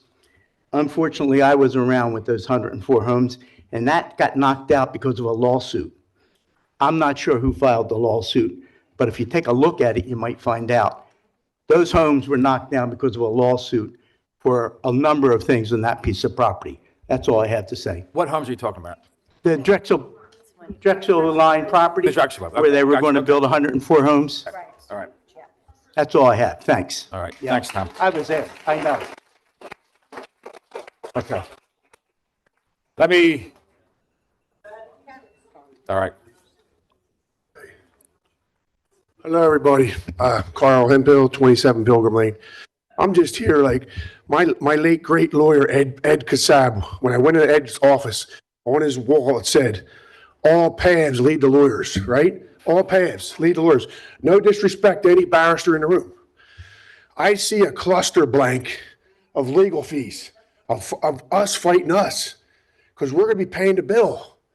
There's not think anybody in the room that wants the project. And no disrespect to Greg. I don't begrudge anybody make a living. I make a living. But nobody in the room wants it. And I see a lot of legal fees. And I'm going to be paying on my taxes. I got to pay the solicitor. No disrespect. You earned it. But let's do something that the neighbors want. You know what I mean? And don't like try to fight like we're fighting each other. I like the East End. I'd love to fix the tower up. I mentioned last time, Greg, let's get that tower off of Live Nation and put a law firm. Let's get Dwayne Marsh at the top of the hill. Get some lawyers, and that whole area will regentrify. You know what I mean? Let's regentrify 69th Street. I mean, I'm no disrespect. I appreciate what you're doing, and you don't have any money that you got all your fees and all that into it. I've done deals, I've lost deals. I went before Oxford Borough. I had one meeting, a whole room full of people were against me about making mulch. I pulled the plug right away. You know, I hate paying legal fees. No disrespect. No disrespect. I hate paying legal fees. But Ed Kassab was a great lawyer, and I think Tom Judge knows him. But he said, all paths lead to lawyers. And that's why they live on the main line. That's why they're wealthy people. But please, let's stop. Let's stop the madness. And let's do what the people want. We all on the same page? Can we agree on something? Do we agree with this? All right? All right. Thank you, guys. That's all I got to say. All right. Thank you, Carl. She was next here. Hi, my name's Maureen Libertor. I grew up in Drexel Hill. I've been here for 62 years. Hate to say that. I first was on the 700 block of Alexander Avenue, and I know have mentioned about the Turwood on the other side of state. Well, if you go to Vermont and go from Vermont to Drexel Line to ShopRite, all those houses are twin houses with multiple families, multiple cars, multiple people. No one has brought up those numbers that have been mentioned for extra traffic. We've only talked about the single on the one side of the street. So it goes from Vermont to ShopRite are all double twin houses. Some might even be row homes. I now live at the 5035 Marvine Avenue in Drexel Hill. My house backs up to the woods. Upper Darby has done nothing to my woods in about 30 years. Recently, they did have to make a clearing because there was something wrong with the creek, so we could make a nice walkway there behind my house that comes in from Sylvia, I believe, right there. I now have 19 deer that live in my backyard. When I moved in, how long have I been there? When I moved in 36 years ago, no deer, then maybe 2 deer, and the last 2 years we're up to 19 deer, which is way too many to have in my backyard. Plus fox, plus it's a whole sanctuary of animals that have been pushed to my backyard. And we see them out front, we see them down on Sylvia, they've been hit on State. So I do think we do have to consider where the animals are going. They've been pushed from Springfield, from Collinbrook to my backyard, and to those woods that are still there. Thank you. Thank you. Ma'am, right, yes, right there.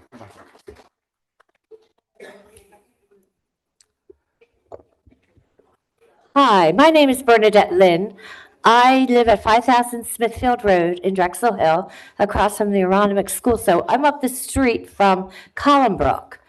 And I think it's an injustice to the community, the sanitation system, the animals especially. Well, Maureen just mentioned, they're up on by Aronimink.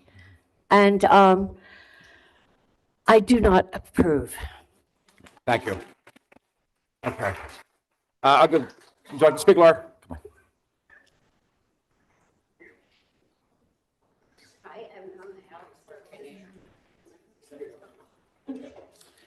Hi, I'm Laura Wentz. I do live on the other side of town, Upper Darby side, but I shop at ShopRite.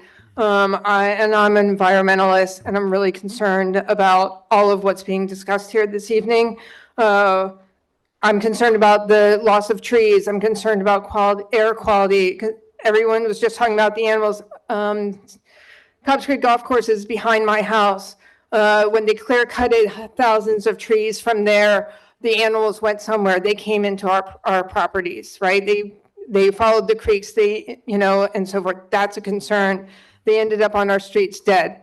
Some questions that have come up when the developer was talking about the amount of taxes that would come. People should know that for a real estate tax, there's a 5-year abatement within the township. So the taxes on the property would not be for 5 years later after I think from the beginning of the construction of the property, right? So it's a 5-year abatement. So the collection of the 100% of the taxes would not be happening right away for the township side of the equation. Concerns about within the trails, will there be trash cans? Because if there aren't trash cans, then the trash are going to go into on either side of the trail. If there's people's properties there, then trash is going on their property. Concern about the trail being paved. If it's paved and not a permeable surface, then people will drive on it like they have at Gillespie Park. Okay, so that's something to be concerned on. Make sure it's blocked off so that people don't drive on it.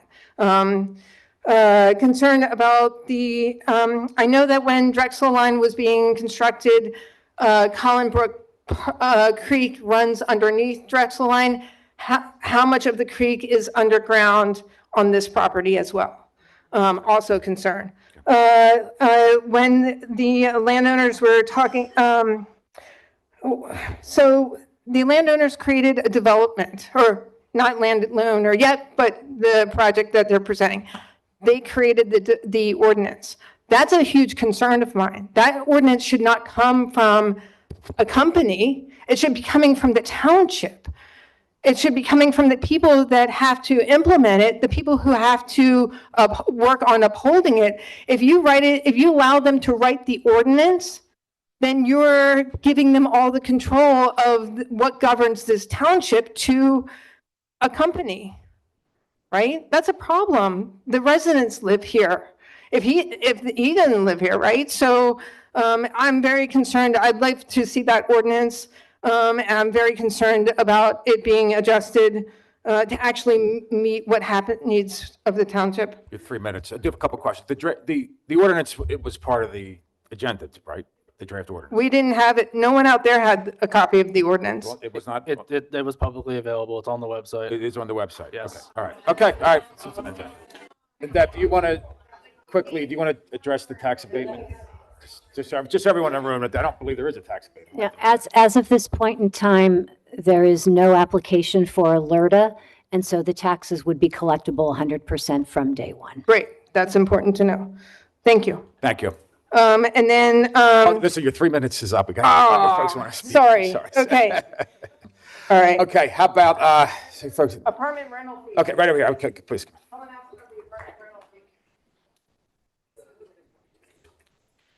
My little timer so I can watch myself. Hi, my name is Nina Marcellus. I live on 51 Revere Road, which is in Drexelbrook. I have to take a left out onto State Road every morning to go to work, and it is a nightmare. I have lived in Drexel Hill my entire life, 6 years in Drexelbrook specifically, and I am in property and casualty insurance, specifically 6 years in claims, doing property and casualty claims. So I have spent a lot of time looking at contracts and seeing in ways that people kind of dance around language. And when I came in a little bit late to hear, one of the first things that stood out was a call out that, well, this is a possibility and we intend to do this, but it could change and it's not what we're, it's not set in stone. And what I want to look at here is that, like, the zoning here, the idea that we're changing the zoning as a whole based off of someone who has not bought the land yet feels a little bit nuts to me. It means that they could back out of this. They could have all these fancy things here and then go, actually, we've rezoned it and we're out. We actually have somebody else who's coming in who's going to do whatever we want. So for zoning, I feel like it should be something that is, you have to consider the worst case scenario of somebody coming in to buy that land and use it for whatever that zoning permits. Zoning should be for a holistic, what do we want here, and not on a case-by-case basis. Case-by-case, as I understand it, should be something that's done by variances, which as I understand it, Drexeline did when they did that whole shop right. They had a couple variances for that flooding there. And I don't know about anybody else, but when it rains 2 or 3 days in a row, I have to drive through a puddle of water on that bridge and on State Road. That concerns me with my car. The other thing I want to just kind of get into is the apartment pricing. Somebody already called that out. We're talking all this talk about SEPTA and public transit, but if they're not priced towards the lower end, those people are all going to have cars, multiple for every adult in that house. The storefronts, we have plenty of storefronts, as somebody said. We just don't have good public transit infrastructure to get people out there. There's a whole thing of stores right up the street on State Road at Vermont Road that keep closing because no one's going there because we don't have foot traffic. I brought up my property and casualty insurance for the last piece because people keep hearing that green space and I think they hear it as this environmental tree hugger thing of, oh, I want trees and I love animals. I love that, that's great. On an insurance standpoint, as soon as you start messing with the live plants that have roots underground in this very, muddy area because of those creeks, that's going to cause a huge issue where flood insurance, we might change our flood zone, which means anybody who has a mortgage might be required to purchase flood insurance at whatever rate is available. And your property policy, if you have a water damage claim, assume it's not covered unless you find that coverage. So if you have water pressing in on your basement, it's probably not covered. So the more wet the dirt is around your house, the more likely the hydrostatic pressure is going to push in, cause cracks, cause flooding, and you just won't have coverage. So if there's nothing else other than a financial basis, if we rip out this only green space that's here, we already allowed, I think, a 10% difference for Drexeline for their permeable pavement, and now we're going to rip out 50% or more of these trees. I'm just concerned about that. Okay. Thank you. So you've had your hand up for a while, right here in the front. So, you'll be next. Okay. Good evening. Good evening, Becky Duggan. I live in Highland Park on the east end of the township. I can tell you, I don't go over to the ShopRite. I've never shopped at the ShopRite because I won't go over there because of all the traffic. I won't go there. I'll go to Havertown instead. I'm not ashamed to admit it. Now, I'm a neighbor of Laura's, so I live right near the golf course where they tore all the trees down. And I can personally attest to the fact that driving up City Line Avenue to work, where I go every day, I saw multiple dead foxes, multiple dead wild animals because they had nowhere to go. And yeah, now I got a lot of raccoons and other things in my neighborhood because they had nowhere to go. So you're going to have a lot of dead foxes, dead deers, because my friend just saw a deer on the street the other day and the township line or State Road had to stop because the deer was just standing in the middle of the street. So I think that's a very serious concern. And as far as, I'm sure Greg's a very nice man, but I live on the poor side of the township. And I don't want my taxes to have to go up because the sewers are going to be impacted, because we hear every council meeting from Crandall Jones that the sewers are in horrible repair and they need to be fixed. So the taxes are going to go up. And as a resident of the poor side of the township, I don't want to pay for all the rich people on the east end of the township, or the west end, because all these people here behind me, they represent millions of dollars in investment in this township, millions of dollars. And to overlook their requests and their concerns for one rich man, when you have all these people here, I think is a grave injustice to the citizens of Upper Darby Township. I think that's something you really need to consider.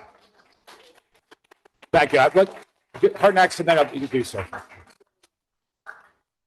Yeah, you'll be next. Sorry, I'll keep it quick. Hi, my name is Debbie Bear. I live a mile away from the green space. So the Rockwell Company and others have framed development as a foregone conclusion for this longstanding riparian green space. They're asking for a zoning change. I would propose a zoning change to open space. The township could seek to partner with a land trust organization such as Natural Lands, which could help secure open space grants to protect this entire parcel. I'm not anti-development, and I get that you need money and economic revenue in Upper Darby. This woodland lot is small compared to the expansive urban development that is already present in the whole county, but it is really important. As others have alluded, the Darby Creek is really important for the environment. The green space is just meters away from the Darby Creek. 7 miles downstream is Fulcroft, Darby, and Eastwick in southwest Philadelphia. Flooding occurs at many points along the Darby Creek, culminating in severe and chronic stormwater issues all along the watershed. Philadelphia is undergoing a study in nature-based solutions along the Darby Creek right now. I realize Philadelphia cannot control what happens upstream, but every new inch of impervious surface impacts everyone from here down to the Delaware River. This green space provides stormwater management right now. Human-engineered services cannot function as well as the trees and shrubs and soil that is already present, even in just an overlooked, supposedly neglected green space. The green space provides clean air, clean water, and resources for wildlife. I live a mile away from this space. I experience water in my basement and during every flooding event. I believe that we should be looking to protect green spaces in the area, not pave them over. So I ask you not to proceed with any rezoning or this project. Thanks. Thank you. You'll be next, Sarah, in the back. Sure. Hello. But 1 second. One second. I just wanted to address, it was brought up at previous meetings, but the township does not currently own this plot of land. So just the idea of rezoning someone's private property is not. It'd be hard to do. It would be very hard to do, yeah. All right. That's part of a new acquisition, yeah. Well, this microphone or that? Okay. Thank you very much. My name is James Bergman. I'm with Bike Delaware County. That's the Delco affiliate of the Bicycle Coalition of Greater Philadelphia. We advocate for better bike connectivity, which means a lot of things, but above all, it means safer bike infrastructure and, importantly, more alternatives to driving.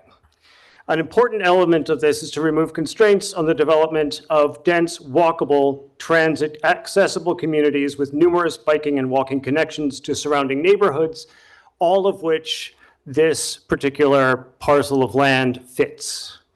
It's for that reason, among others, that we support the resolution to upzone the property north of Drexel Line between Township Line and State Road, because it checks many of the boxes for mixed-use development with a variety of different kinds of housing. Also, proximity to Drexel Line and Aronimink School, which makes this almost a 15-minute community. Once that resolution is passed, however, I think the devil will be in the details.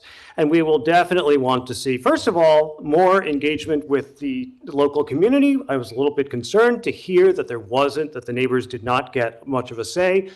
Additionally, we actually want more access for bikers and walkers to different parts of the community. Love the fact that Cedar Lane is currently a sidewalk going through. Wouldn't want to see that become a driveway, but it would be great to have a multi-use path there so that kids can bike to school, walk to school, etc.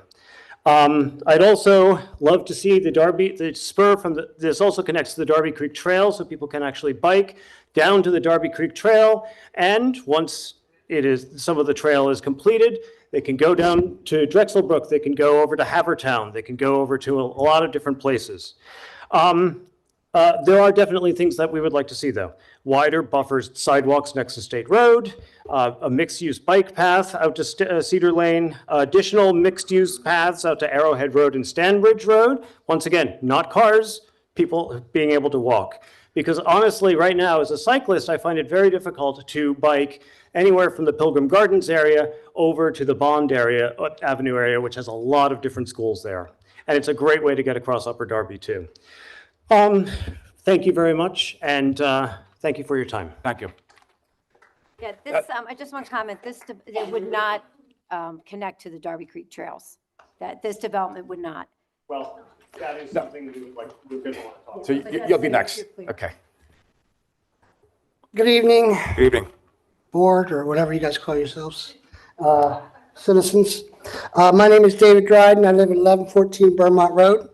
And I oppose changing this, but I want to present maybe you guys, give you some heads up.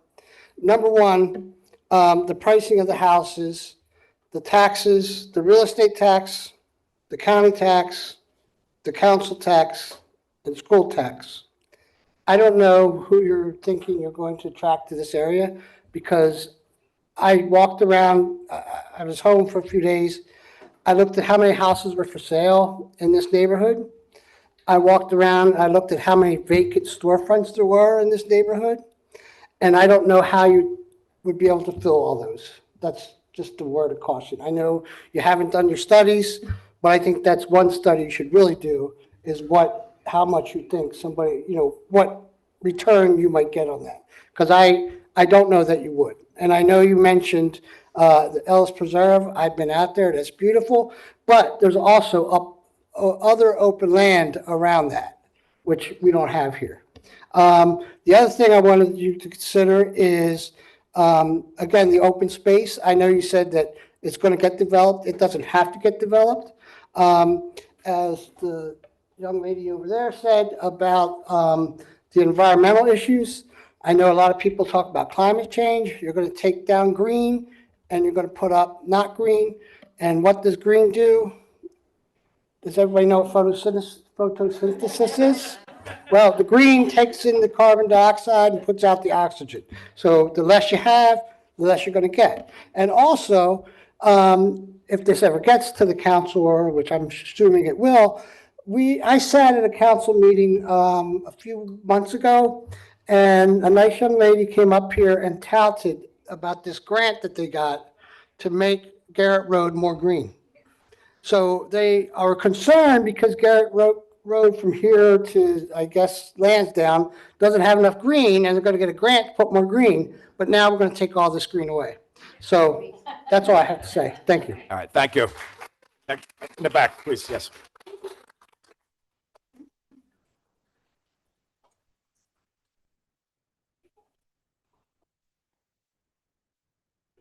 Good evening, Nick Giannini with Delco Rising from Upper Providence. First, I'd encourage the commission to look carefully at what the amendment table permits, because it includes drive-through facilities, restaurants with drive-throughs on ground floors, and multifamily buildings up to 80 feet tall, which, by the way, were conveniently glossed over during the presentation. Since there is no proposal binding, the community benefit argument depends entirely on what Rockwell chooses to build, not on what the zoning requires them to build. My second concern is what I would think to be straightforward. This ordinance was written for the benefit of one developer. If this zoning is good policy for the township, shouldn't it come through a township-wide zoning update that goes through full public process, not a one parcel map amendment? You asked why there wasn't more of a public notice. It's obvious. It's incredibly unpopular. And all it does is serve the pockets of Rockwell. And finally, I think it's fair for the commission to know who it is being asked to do this for. In a 2021 federal lawsuit, Rockwell faced housing discrimination and sexual harassment claims from home buyers at another development. A federal judge allowed the harassment claim to proceed toward a jury before the case settled 3 weeks later, just last year. That is a matter of public record, and I think it is fair to weigh. My ask is that you do not recommend this rezoning. Thank you. Thank you.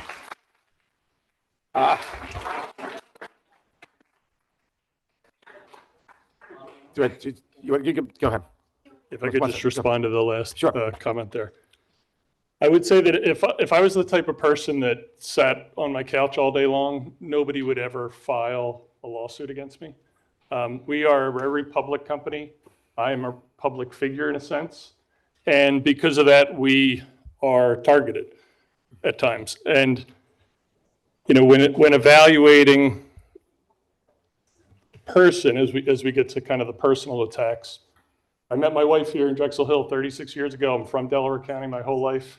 I appreciate the concern, and we will continue to work with the neighbors regarding these concerns. But as far as, you know, posting stuff online that's wildly off base and paints an inaccurate picture, in the case that was just cited, we did absolutely nothing wrong. And we treat people with respect, and we ask that we get similar in return. Understood. Yes.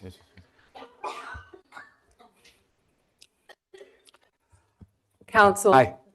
Megan Talbot. I'm on the corner of Smithfield and Mansion. Gentlemen, thank you for your presentation, and I know that it's not easy to get up here and talk to such emotional and committed folks, and same to all the members of the council and the staff. So the following are just what I intend to be very simple, factual questions to get us all on the same page as to what is going on here. So I'm happy to hear from anyone on the council. Staff, please chime in with the answers. So, was Drexeline a zoning variance that was approved, or was this a rezoning for Drexeline? The Drexeline project? The previous Drexeline project. I believe there was zoning variances. It was a zoning variance. Correct. Okay. And so now moving on to the current project, Rockwell. So when Rockwell held these community meetings for this project, was the option for mixed use presented to the community as a proposed variance, or what we are seeing tonight, the proposed rezoning and the amendment of the map? So I'll answer. Greg, there was one public meeting, right, that you convened, correct? That I'm aware of. Planning commission meeting. Well, planning commission meeting. And then following that planning commission meeting, we invited everyone that came to that meeting, and you helped with Correct. help of getting the word out. Yes. Had a meeting at 4221 Fern to solicit word. Correct. Yes, you presented two options. I don't believe this text amendment came up, though, when it came to right at that time. And you may not have had it advanced enough. You just said you're just soliciting feedback for the two options. Yeah, so I want to be very, very precise here. Yep. It was proposed to the committee to the neighbors as a potential variance request, correct? In other words, there was no mention of a potential redrawing of a map, right? There was absolutely no mention of a variance, quite frankly. Okay. Yeah, there was Well, I think for the mixed use, at the time, you acknowledged that it would need a zoning variance, right? No. There was no mention of that? Oh, okay. Well, I want to move on because I only have a little bit of time, but Okay, we'll all right. follow up on that. And for a variance, the developer has the burden to show that they need a variance, correct? Just as a general principle, right? Hardship, yes. Great. And when someone requests to redraw the map instead, who then has the burden to challenge that amendment? It's us, right? It's not the developer. And so now we, as those challenging the zoning, would have the burden. Just want to be clear that the burden has flipped because of the change in how this has now been presented between last year and this. Correct, but it's the township, I'm sorry, 3 minutes is up, but I believe it's the township that's initiating the text amendment, the map amendment. So So I think some clarification is probably warranted. There is no burden when it comes, a legal burden at least, when it comes to a text or map amendment. It is a discretionary process that council can elect to adopt or not. There's no court hearing like there is a court style hearing like there is for a variance. So it is up to council. It is your opportunity to come to the planning commission and to council if they take it up, to express your opinion so that it can inform the decision that council ultimately makes. But the statute that we have to follow as the township contemplates any amendment originating from the planning commission, from within the township itself, or by application from a property owner or someone with interest in a property. So that it can come from a variety of different ways. It does not change that it's still a discretionary process, and council has the ultimate choice whether to enact an amendment of this nature. Understood. So in other words, once it is implemented by the council, there is no further ability for us or any interested stakeholder to challenge that other than with a protracted litigation, correct? Sure, yeah. Okay. But if it were adopted, and I just have to remind of the process that if it were adopted by council, there would still be a full land development process that would provide the public with more opportunity for input on the ultimate development of the And would that land development process also happen right now if they wanted to go ahead and do this housing development by right? Yeah, if the R2 56 home, they would still have to go through the land development process, Great. yes. So really my question, and I may have shown my hand a bit here, is why does redrawing the map for the sole benefit of Rockwell help our community? Okay. Thank you. Okay. Let's see, in the blue ma'am, please.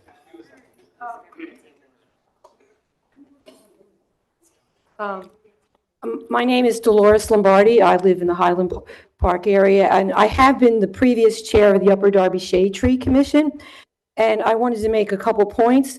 I don't know of any ordinance by which trees can automatically be removed and the township just says, here's what you plant with. And in the case of this property, there isn't going to be enough room to plant that many trees compared to what's taken down.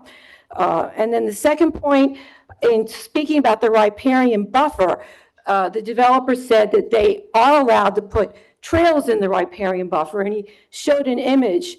And what I saw was a very skinny strip next to the creek with a trail, and it drops right off into the creek. Well, we plant riparian buffers 50 to 100 feet with trees to protect the creek and the water in the stream. And I think, I don't know how these things would be passed as they're being shown. And then another point I want to make, because we keep talking about, well, council, township council will pass this. Bring your passion to township council. Council now has a policy of 30 minutes public comment time for everything, every issue. And they vote whether to extend it. And recently they've been voting not to extend it or have the people talk at the end of the night. So that would be 10 people speaking for 3 minutes each. So we need a real public time where, and they're doing that also with public comment on ordinances, limiting everybody to 3 minutes one time. And I don't see how we can accommodate the public in that format. Okay, thank you.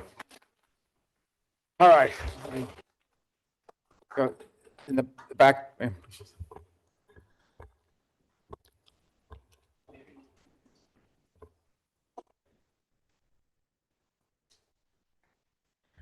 Hi, Beth Salkind. I live in the Drexel Gardens section of Drexel Hill. I want to thank the commission for listening to everybody. I do want to push back a little bit, Madam Commissioner, against the idea that never in all of your years in Upper Darby have you heard anyone speak in favor of more density. I would like to speak in favor of more density. I think that housing is a public good for everybody. I think that Upper Darby has been and Drexel Hill have been incredibly welcoming, and I found it really disheartening to hear people say, we don't want more neighbors. I felt like that really hurt me. I very much understand the feeling about the traffic, and I think that absolutely a traffic study is necessary. I know that that section of State Road is in the Safe Streets for All plan, and I think that a lot of the things that are proposed in there would be really necessary in order for this to become a functional proposal. I also want to thank the bike guy for showing up. I think that it's just the people who come to these meetings are people who are upset. And I understand that. I also come to meetings when I'm upset about things. But I just want to speak maybe for the people who think that mixed use districts are a good thing. I'm not sure that I love the proposal as it stands. It also sounds like we're not in the land development process yet. But I just want to speak in favor of the concept of a commercial mixed use district. I think that's good for Upper Darby. I think it's good for the community. Thank you. Okay, ma'am, in the front here, please. Joanne Namavong, 133 North Pennock. I want to reiterate something that someone else said. Please consider that the people sitting in this room behind you and the others that weren't able to come out tonight have invested millions and millions and millions of dollars in their community and their homes. And so what you're proposing to do is going to take away their quality of life. So I heard a lot of conflicting things tonight. I thought I heard them say, the developers say there's going to be no additional taxing onto the services of the Upper Darby Township, like they were going to be responsible for snow removal or trash or whatever. But what about the sewer? So they're going to have their own private sewer system put in there? I don't understand how that's going to work. And the people that are going to be buying these $700,000 homes, but then you say, they say there's going to be trails and an exercise space and things like that that's open to the public.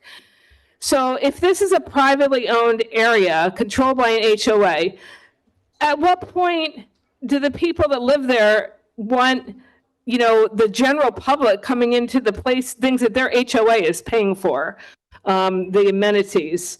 And at what point is the HOA going to say, no, you're not allowed to come in here?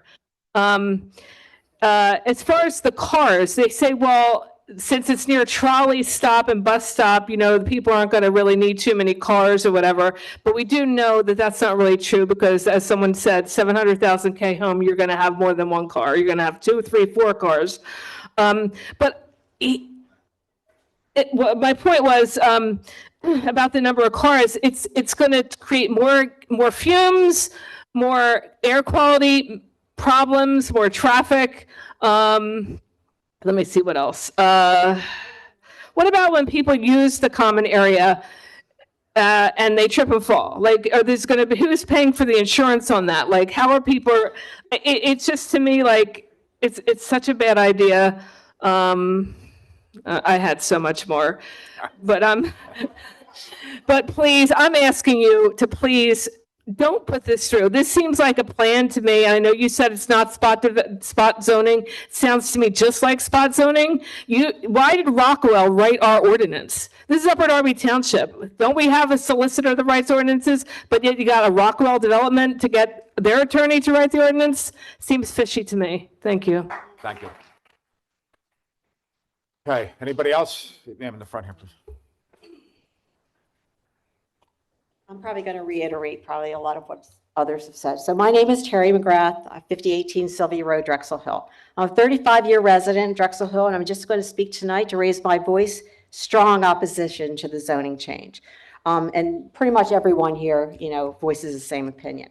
As our neighborhood was designed and established as a residential community, families moved here with the expectation that the area would remain primarily residential in nature, offering a peaceful environment, manageable traffic, safe streets, and stable property values.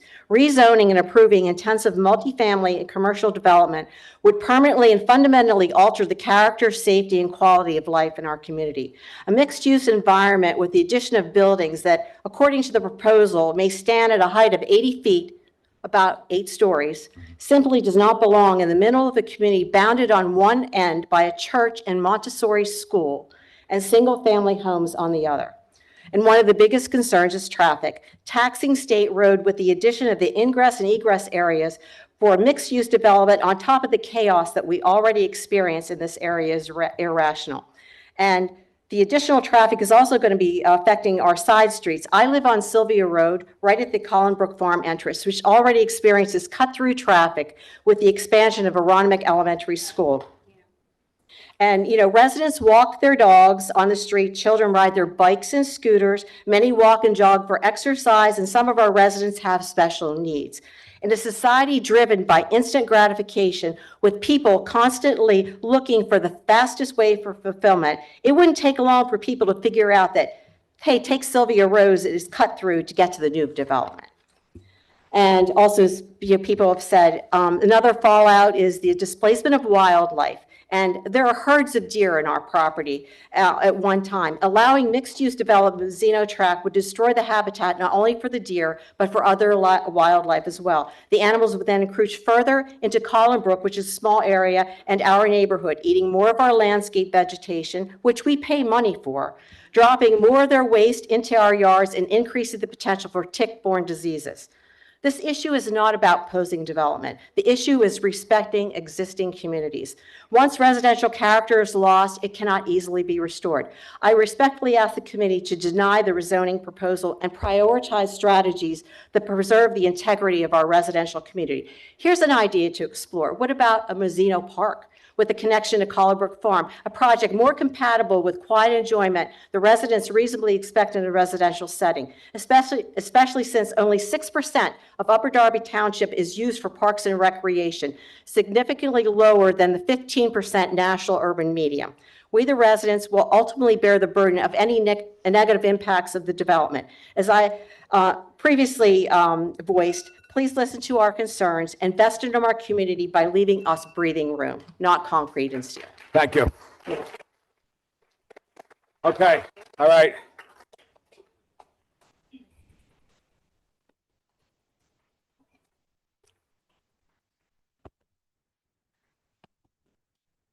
Hi, my name's Bonnie Halliman. I live at 4719 Woodland Avenue, right down the road from the Drexel line.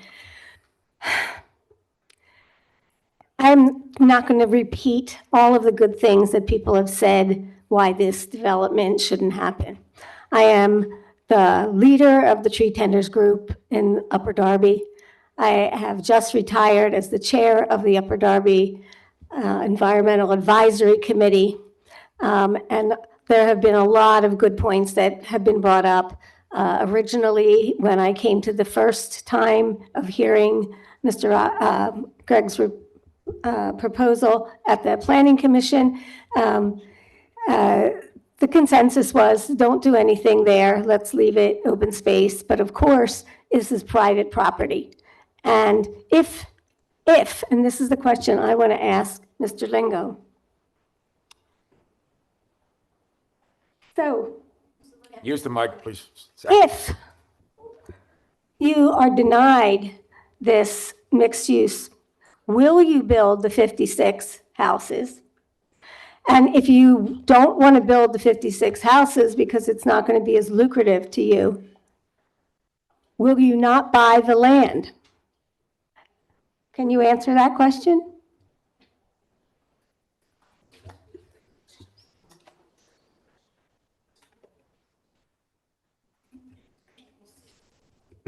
When this property was nationally marketed by a company out of Baltimore when it was coming to market, and we were one of 15 proposals to purchase the property, we would still want to develop the property if this wasn't the type of plan that would be developed. And would you build the 56 houses? Is that the plan? If this does not go through, will you build 56 houses on that property? I'm not sure what our next steps would be. But you will buy the property and develop it in some way regardless? Our intention is to develop the property, yes. And no, will you buy the property? Yes. So here's the issue. Can we trust this? I don't think we can trust it. I don't think that, I think all of the things that were brought up, I came in here ready to support a mixed use. I'm leaving here saying we don't have to settle. There might be other ways, and we should discuss this further because he may not even buy this property. And then we're stuck also with what then does happen to it. And the second thing I want to say, Bonnie's 3 minutes. if everybody here is really concerned, and I hear your concerns, an open space plan in Upper Darby Township must be developed, not just to save this property that's on this area, but to save any property in Upper Darby that can be used for for open space. So please be as passionate about everything that you were tonight, not just for this property, Okay. but in general. Thank you. Yes, do you want to speak?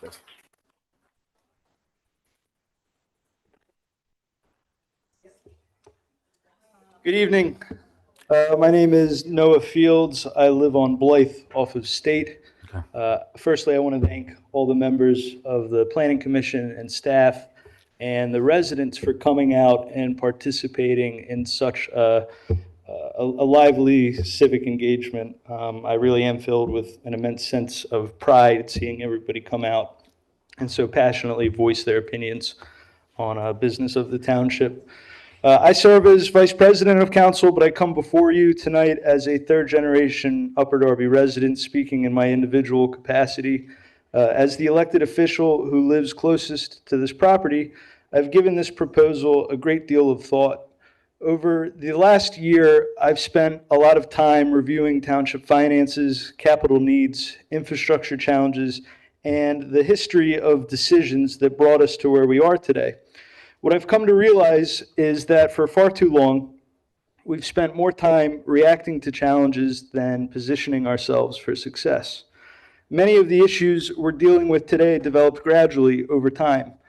At some point, a community has to stop asking how it got here and start asking where it's going. That's why I think this proposal matters, not because it's perfect, not because every concern is unfounded, but because opportunities to shape the future of a community don't come along very often. This is one of the last remaining large tracts in Upper Darby where we have the ability to make a meaningful decision about what comes next. Every community sends a signal. The recommendation made tonight will send one too. Will Upper Darby be known as a place that plans for its future? Will it be known as a place that welcomes investment? Will it be known as a place that is willing to think beyond the next meeting and the next year? As a third-generation resident, that's the Upper Darby I want to help build. Tonight, I'm asking the commission to think beyond the immediate concerns in front of us and consider the long-term direction of this township. And as the elected official who lives closest to this site, if I thought this proposal would make my neighborhood worse, I would not be standing here tonight. I am standing here because I believe Upper Darby deserves more than the status quo. Our future should be something we build, not something that simply happens to us. Thank you. Thank you.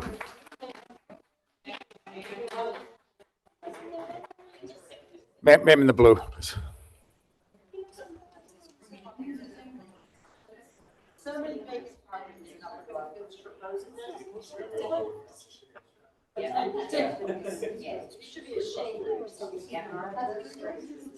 Hello, my name is Carol Otis, and I live near the Aronimink School, but I spend a lot of time sitting on traffic near Drexeline, so I know the area well, and I've lived here for 50 years.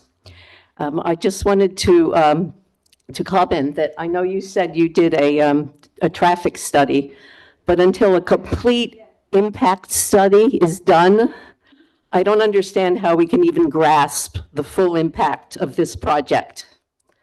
So I think that's something that we should all think about because there are so many levels to this that you can't even imagine what's going to be involved. You know, we've heard from many different people about sewer systems and traffic and unknown hazards and of course the animals. On a personal note about about that. My daughter's first teaching job was at the Montessori school 17 years ago. And every day she would come home and she would tell me how many deer she saw in the parking lot. And it makes me weep to think about them not being there anymore. Thank you very much. Thank you.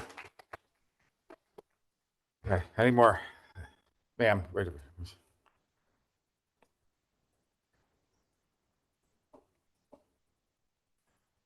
Hello, my name is Elizabeth and I live in Upper Darby. With all due respect, I do not trust Rockwell. That being said, if I have to choose between 56 houses or mixed use in my community, I want mixed use. I hate driving everywhere. I hate traffic. And maybe I'm being overly optimistic or naive, but I want to be able to trust my council and I want to trust my local government to make the best decisions for our community. So while I don't trust these people, I do want us to be able to have a community where people can live, people can walk around, and we can have community. If there are 56 houses, there's still going to be wildlife displaced. There's still going to be more traffic. So if I have to choose between one or the other, I think there's more benefit to the community if we responsibly build. Thank you. Thank you. All right, anybody else in the middle, sir? Yes.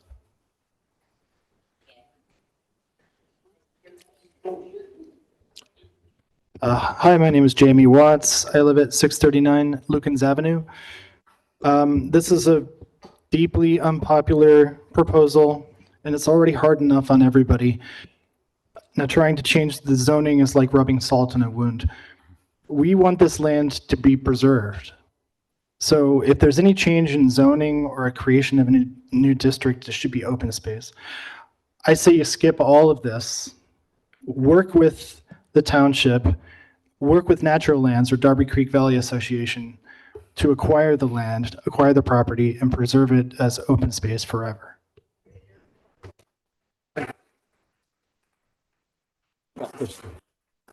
Thank you.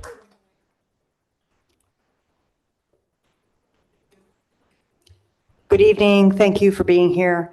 My name is Faith Derby. I live at 379 Upland Way, Drexel Hill. We've been there for about 20 years, but I'm representing Delaware Riverkeeper Network tonight. I'm also a member of Darby Creek Valley Association. I'm part of the Tree Tenders of Upper Darby. I'm part of the rain garden group that puts rain gardens in, that uses taxpayer money to plant trees in a lot of places. And in Drexel Hill, we have a lot of rain gardens.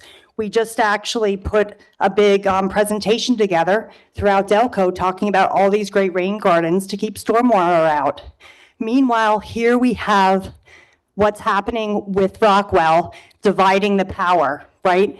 At Delaware Riverkeeper Network, as a scientist, I've seen this for over 2 decades, right? In the Lehigh Valley, in the Upper Delaware, in Chester County, and in Montgomery County.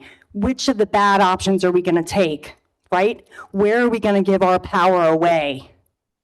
That's what they're trying to do right now. And what's incredible is everybody out here sees it, which is pretty fantastic because they're not saying, oh, yeah, we should take the last open space that has mixed diversity. I've been on that property through the church. Again, I'm a scientist. I do macroinvertebrate studies. You have Collin Brook, which is, of course, goes underground at Drexel Line, which was redeveloped. And again, people have said, let's redevelop some of the areas that are not doing well. Let's not take one of the last diverse spaces and manipulate it into something that's a live, work, play mechanism. We can't do it. Our air quality is orange alerts all the time. If we look at Delco and we look at the orange alerts, trees help clean the air, right?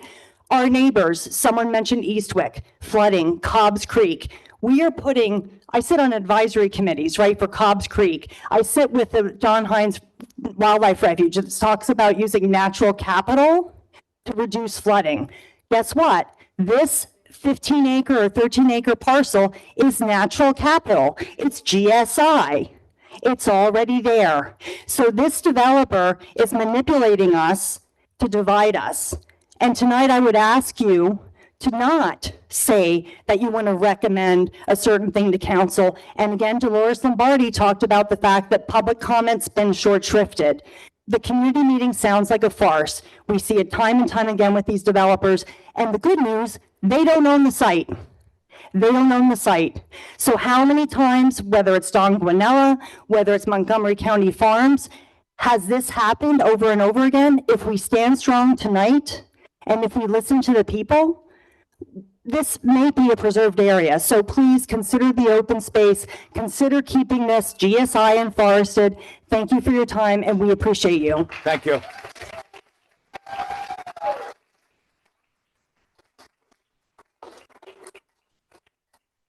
All right. Any more comments? We good? Yes. Just wanted to make, my name is Rosemary Frederick. I live at 5200 Oleander Road, right off the township line. The gentleman's mentioned Ellis Preserve. I don't know if any of you have been near Ellis Preserve. Initially, when they were built, we have friends who bought there, who were in the apartment units. They were told that the large parcel of ground that sat in front of the original apartment buildings was not going to be developed. They were told that by the original builders. Well, after a couple of years, I don't know who the developer was, but they managed to get it changed. And if you've seen it since then, it is a city unto itself. It is so oversaturated with apartments, with houses. It's ridiculous, really. Now, true, there is a lot of ground, open ground surrounding that area still. But here in Upper Darby, I have been in Upper Darby in Drexel Hill for over 45 years. One of the reasons that I moved here was because I believed that Upper Darby, which was a very large township, Drexel Hill was a residential community. We have numerous large apartment complexes, many of them right within that strip along State Road, City Line Avenue, Township Line, that kind of thing. I don't understand why we would even contemplate putting another apartment unit directly across the street from where there are two large apartment buildings that are being renovated to try to make them more attractive because they're so old, they should have been torn down. But anyway, I guess my thought was, and I'm kind of losing it at this moment, we watch that piece of ground every day. We see it every day. And it's a little bit of beauty in the midst of concrete, asphalt, traffic. And I just think it would be a pity to take it down just to put up more houses. And it's going to impact the value of our houses. There's a lot of houses for sale in Drexel Hill. You take 56 more houses that you add there, and those people who are trying to sell their homes, they're not going to be able to do it. You're going to decrease the value of our homes. And I think that's one of the main factors that this is going to bring about. Thank you. All right. Anybody else? Okay, we ready to talk about this? Well, you have something more, Josh? Yeah, so I think public make their comments. Think give the applicant a chance for rebuttal, and then if you have any final comments and questions. Okay, all right. So, Greg, do you want to come up and say a few words?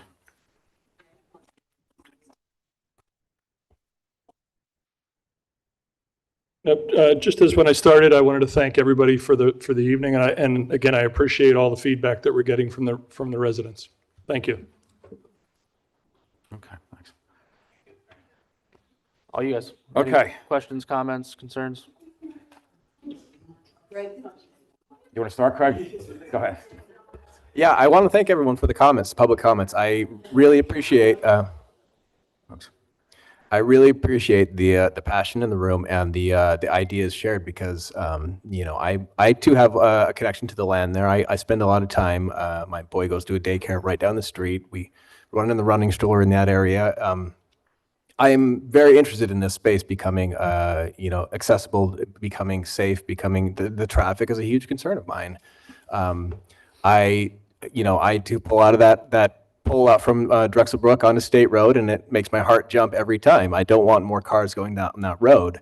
I'm an ardent mobility fan, and I need to feel safe for my children that are now residents of this township. And I don't see adding more single-family homes as a reasonable solution to reducing traffic. So if we could preserve the land, that would be my ideal perspective. But it sounds like this development is going to turn into single-family homes or mixed use. If we could come up with a plan that makes some kind of conservation effort, but at the same time, like I'm considering about the long-term fiscal health of the township. If it turns into single-family homes, for one, it's not a public space anymore. If it's a mixed use where we're getting a design that says it's open to public with a public walk space and parks and exercise space and event centers, outdoor space, I feel like that gives the opportunity for a resident who does not live on that street to come and enjoy and get to know people on that street. I see the access as a huge feature that came with this proposal. I wouldn't approve any kind of a proposal that doesn't promise something to the residents in the vicinity that they're going to gain something, because it sounds like we just have to adapt in the township to make it usable on some level in the long term. If we could make that a conservation area, I would love. I appreciate the comments from the folks that with the watershed conservation group, Darby Creek Valley Association. I too am a member. I go out on their trash pickups. I'm a constant volunteer with them, so I see the need for preservation. I feel like the trouble is this is going to be developed in one way or another, and I don't see single-family homes being an ideal solution in any respect, and not for mobility, not for fiscal solvency, and going down the line. And so my thoughts on this project are I want what's going to benefit the township at large, and I hope that I can be able to come and visit the people who eventually live in this area, whether they live in single-family homes or mixed use. So that's my general thought.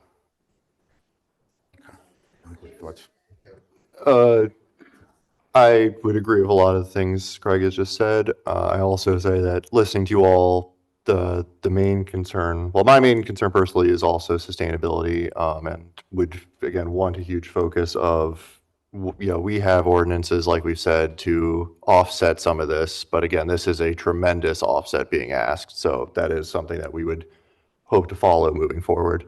And then I've heard second to, I'd say the primary concern above mine and from all of you is traffic, and all of your concerns have just told me it's currently unbearable and miserable. It's not perfect, and we're ruining it. So this is a way moving forward that gives us a traffic study, that gives us maybe an option, and to find and develop those options with either development.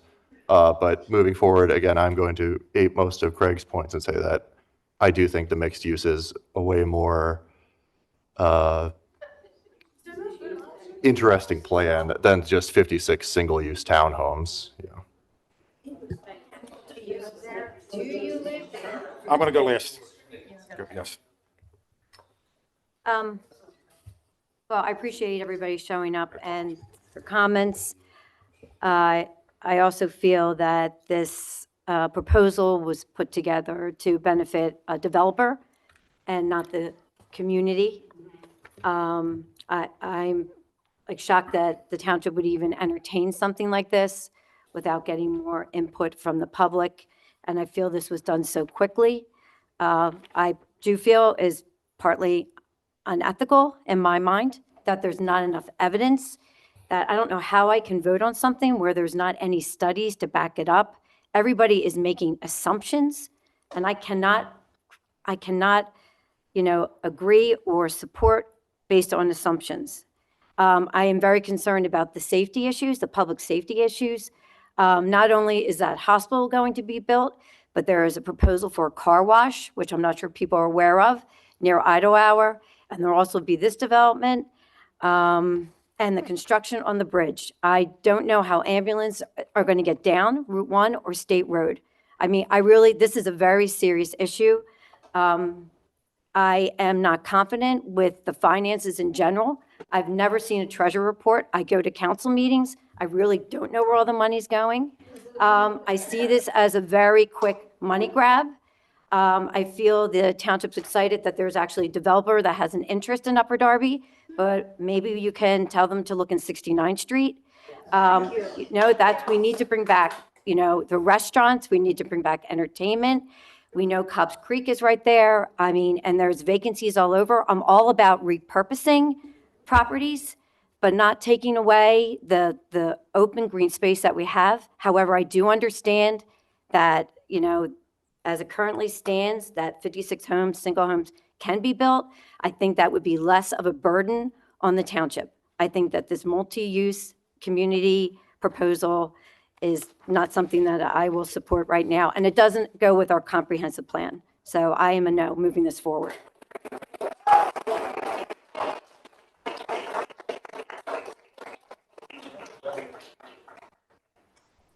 So open space is not what's on the table tonight. And as much as we all want that, this is private property.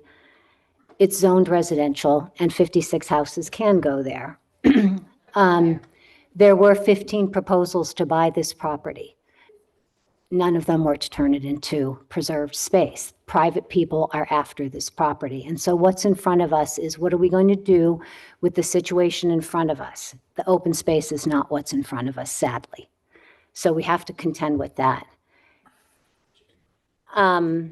This is the comprehensive plan. This is the 2018 comprehensive plan that was produced an administration or two ago. Goal number 1 of this comprehensive plan, action item number 1.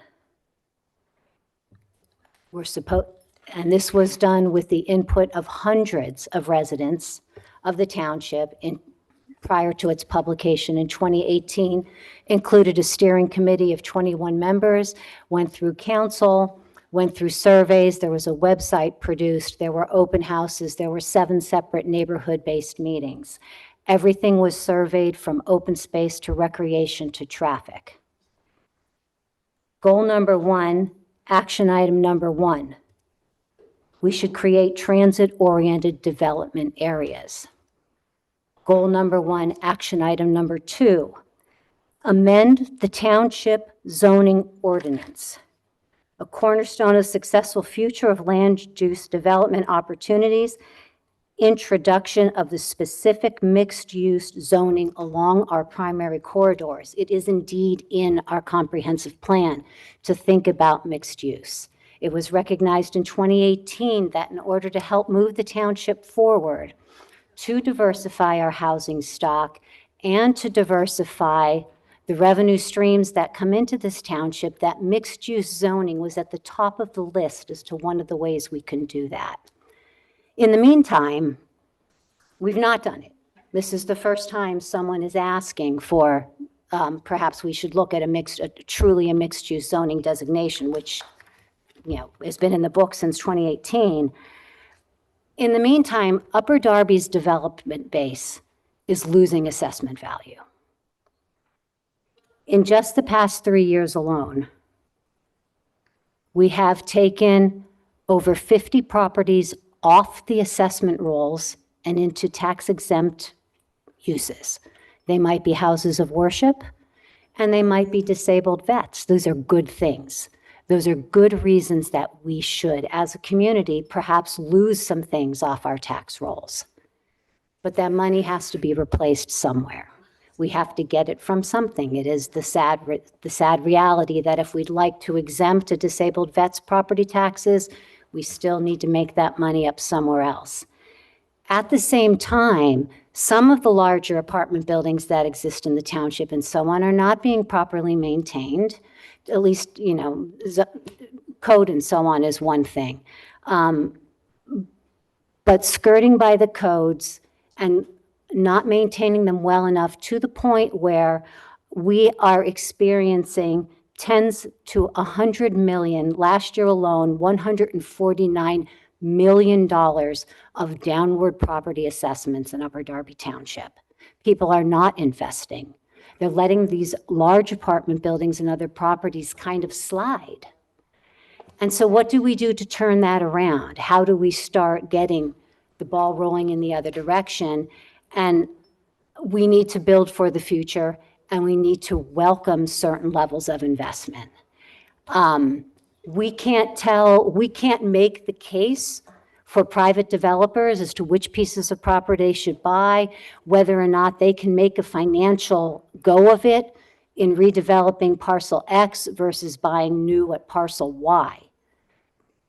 These are private property interests, but what we're asked to do is look at the situation that is truly before us and how does it fit with what the township has now and where the township needs to go.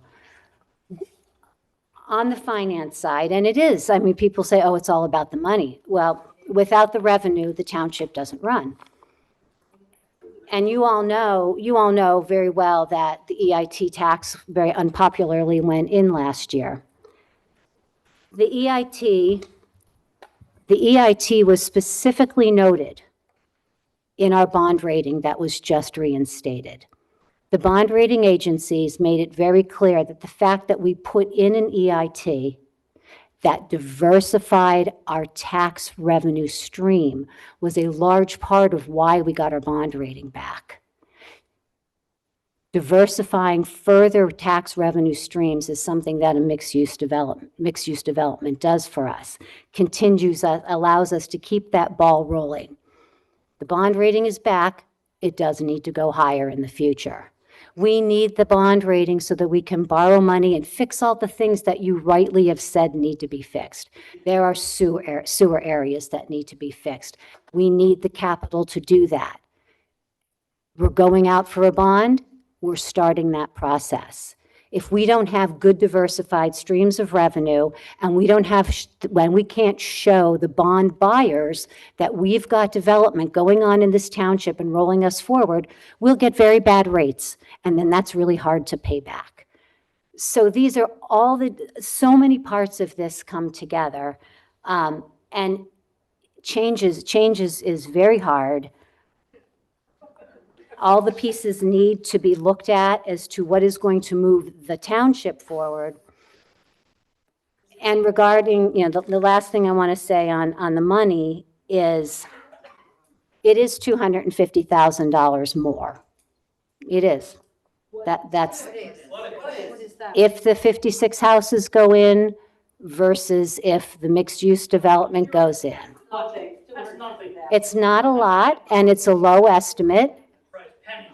But every penny counts. All right.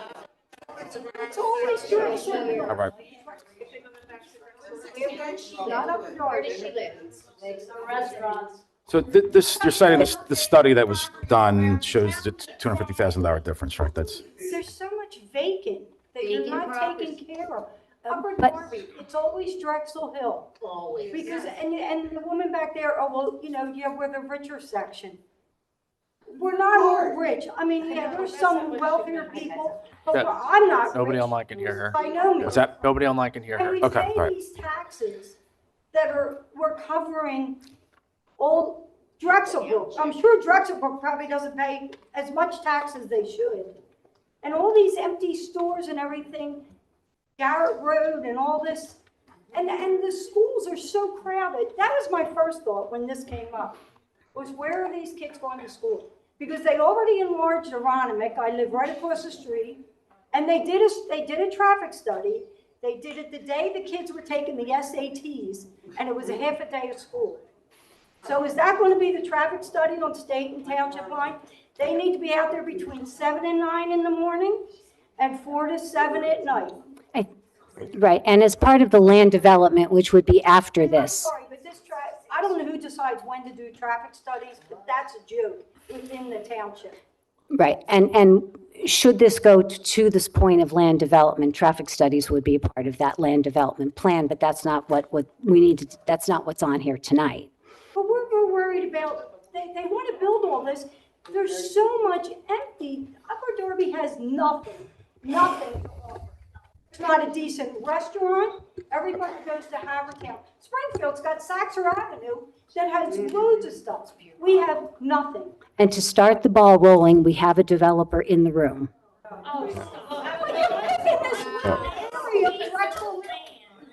That's the one Jeff. nothing. All right. Yeah. Jeff, we understand. You have the whole 69th Street Yes. that Right, so- has been let to go to, excuse Okay. my mouth, SHIT for the last 35 to 40 years, not recently. If you were all so worried about the development of this township, you should have started worrying about it 60 years ago. Okay, all right, thanks. Should have made changes. Thank you. All right, you want to talk? I know you You all can don't if you like want. to hear us, but we're the one. We understand. Can we table the decision because of the public comments? It's not going to make a difference. What are your thoughts? because it's No, private. Hold on, hold on. Yeah. All right. So my thoughts on tabling is that this is the first of many, many, many steps before this even gets enacted, and I would like to get the ball rolling. Yes. I'm going to speak. Yeah. All right. It has been pointed out that our township zoning code does not have provisions for a community mixed-use district where we would have residential, commercial, and recreational spaces clustered together and ideally centered on a transit line. I agree that our zoning code should have provisions for these types of districts, and I think that should be a priority of ours when we begin updating the comprehensive plan later this year. However, I would argue that there are many areas in the township that are functioning as community mixed-use districts. Some examples are Aronimink Station, where there's apartments, duplexes, single-family, commercial, and retail, all centered around a trolley line plus 2 bus routes. The Garrett Road corridor between Riverview and Drexel Avenue, apartments, duplexes, single-family, commercial, retail, all centered around a trolley line plus 2 bus routes. The Westchester Pike corridor. Pretty much the entire township was developed along transit lines with mixed-use developments, apartments, attached dwellings, and single-family, retail, and commercial, all clustered together. What's often lacking in these communities is the recreational aspect, and the opportunities to provide these now are slim because we let developers overbuild these neighborhoods for the last 80 years. To that point, and I'm going to digress briefly, I really wish we would prioritize completing the Darby Creek Trail from end to end of the township because that would benefit many neighborhoods in the township and provide this recreation aspect. I know some of the folks in the township's community and economic development department see the mixed-use developments that have sprung up in communities to the west of us, Newtown Square, King of Prussia, for instance, and think it would be beneficial to have similar developments in Upper Darby. I don't disagree. The big difference, however, is that those communities were severely lacking multifamily housing and were developed for a very car-centric lifestyle. That's not Upper Darby. We already have what those communities are trying to achieve. Our community was developed centered around transit lines with lots of multifamily housing and attached dwellings. The mistakes we made when it comes to zoning was that we let 99% of the land be developed. For those of you who regularly attend Planning Commission meetings know that when it comes to redevelopment of properties, I am much more willing to work with developers, that is agreeing with zoning variances and design shortcomings, because I view their proposals through the lens that what is being proposed is often better than what exists on the property now. However, when it comes to developing what little open space we have left, I don't think we should bend the rules to accommodate a developer's plans for several reasons. The township's commercial corridors are very much in need of redevelopment, and that's what our priority should be. When it comes to zoning, property owners should have a reasonable expectation that the zoning of neighboring properties is not going to drastically change. You've often heard me say, why do we have a zoning code if we're going to let everyone build whatever they want, wherever they want? I very much value input from the community on projects and initiatives. For instance, I thought the storage facility that was proposed off Oak Avenue behind Cambridge Circle was a terrible plan. We made the developer convene a public meeting and invite the residents of Cambridge Circle via certified mail. Now, nobody showed up to the meeting, so I interpret that the neighbors had no issue with the project, so we recommended approval. I know the township very much could use the tax revenue generated from commercial businesses. What worries me is that our stock of commercial spaces are very much concentrated in neighborhood storefronts, and this is not how people shop in the 21st century. And the number of vacancies are evidence of that. I don't have the answer to this problem, but I do think it should be a priority to address when we update the comprehensive plan. I certainly don't think we should be building more of these types of spaces. 7 years ago, when Mayor Keffer wanted to form a planning commission for Upper Darby, her goal was to provide the opportunity for meaningful community input on developments long before shovels go in the ground. The hope was that this would prevent well-connected developers from building whatever they want, wherever they want. The plastic Holiday Inn sign that sprung up in the middle of Fern Boulevard was a classic example of why we needed a planning commission. So here we are. Many neighbors of the Mazzino tract felt it important enough to come here tonight to let us know their thoughts about this proposal. I think it would be terribly conceited of the Planning Commission to listen to these folks and then turn around and tell them, thank you for your comments, but we know what's best for your community. So I do not support that we recommend Township Council approve this ordinance and urge the other members of the commission to join me in not supporting this recommendation.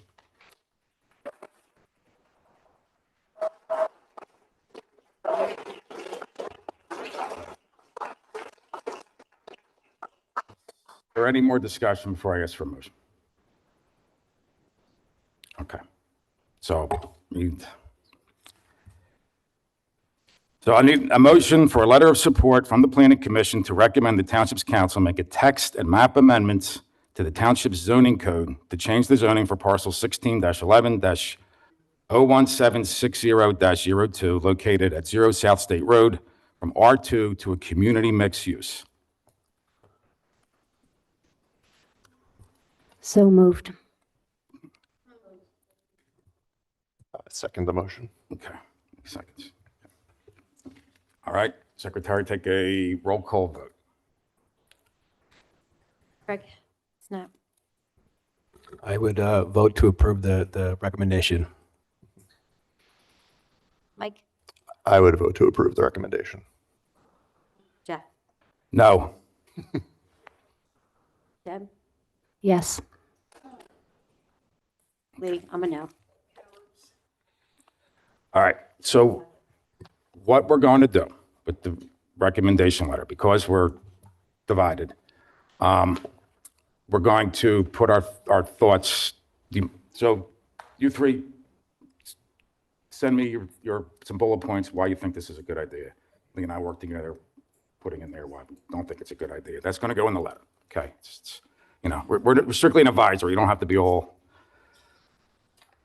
The question is if the moving and seconding members of the commission were recommending a general approval or recommending the approval of the planning staff's recommendation letter. I think that needs to be clarified. Fair enough. So we don't have to revote, but is everybody okay with that plan, that the letter will reflect our thoughts and not just the draft that was put in front of us?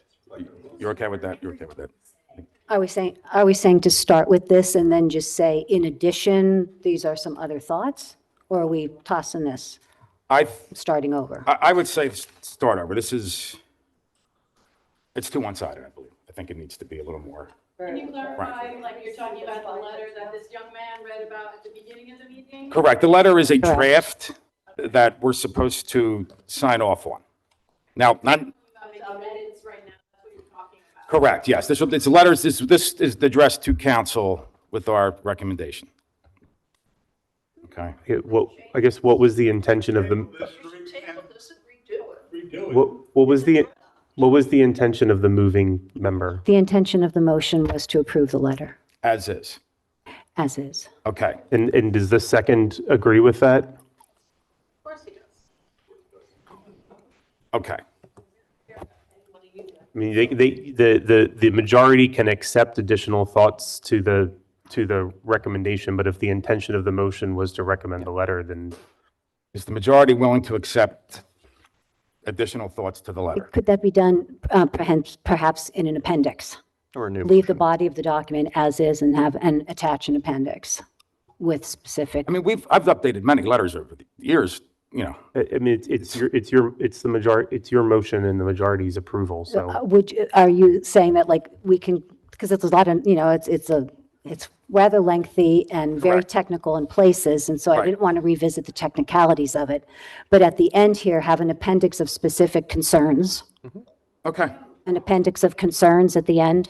Yeah. Is that what you're saying? That is fine. Yeah. It was developed by the Community and Economic Development Department. I beg your pardon? The director was at the church that day, yes. Yes. Well, when they sat in front of us that day and said they're against it, they still recommended it in the letter. I don't know if they said they were against it. Yeah, they walked out in the middle of the conversation, but otherwise they were all saying, oh, we're happy to hear your thoughts.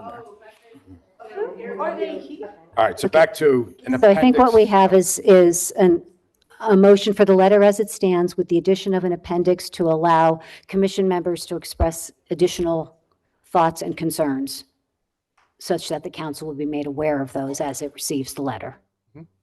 Okay? Okay. Approved. Is that okay with the majority side? Okay. And All right. Lee? Okay. Do we have to vote that separately? I think Vote the the minutes amendment? can reflect that everybody was in agreement on that Okay. approach. Okay. Okay, so what are next steps? We're going to, We will, the three of you are fine with what's already in the letter, Okay. correct? Me and you will add an Okay. appendix of additional thoughts Okay. that will be included in the letter. so then is this moving to council next? I guess that's my question. That is up to council when they choose to take it up or schedule it. It's still in their discretion. Okay. When do you send it to council? What is the timing? It's usually, Timeline. I don't know, I don't know how you get put their agendas together. I don't know if it's not really you. It is the planning commission provides the recommendation. I think the typical process here is the planning commission provides that recommendation.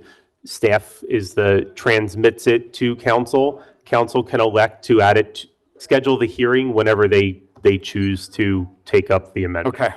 And they can choose not to. I mean, they still have discretion as to whether to move it forward. Okay. And then do they have to? When, like a week, a month, a year, just trying to understand. All I can say is that generally these things show up on their agenda 2 to 3 months. Is that give or take? It normally. I don't want to go a timeline in the. Okay, all right, so I can't, you'd have to check. I believe the question is, when will we give it? Yes, that's when Yes. you give the letter Like- to council. That's what I'm wondering. Within the next 2 weeks. Within the next 2 weeks. Yes. Yes. All right. Any old business we need to tackle? Any new business? I think under new business, so everyone understands, ultimately, the decision is going to come down to council. Right. When they take a vote. So everybody's aware of that. I know we have council members in the meeting this evening, so they heard your concerns. So I would just pay attention to the agendas on the council meetings moving forward, because that is when the decision will be made. It will be up to the council members.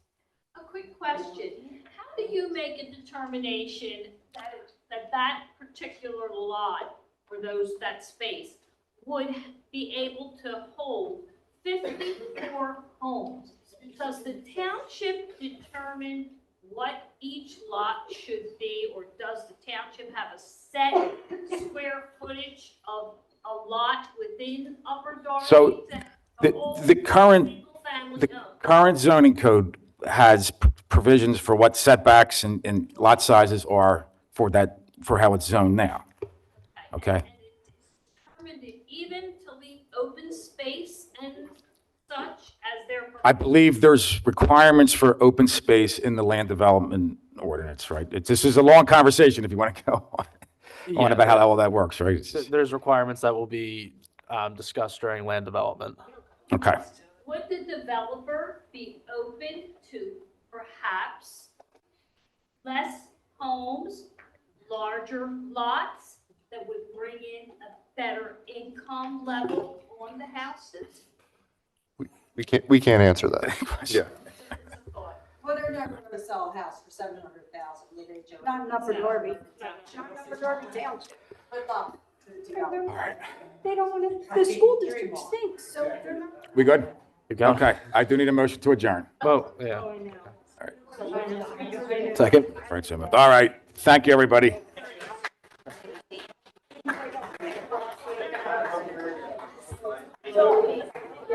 Yeah.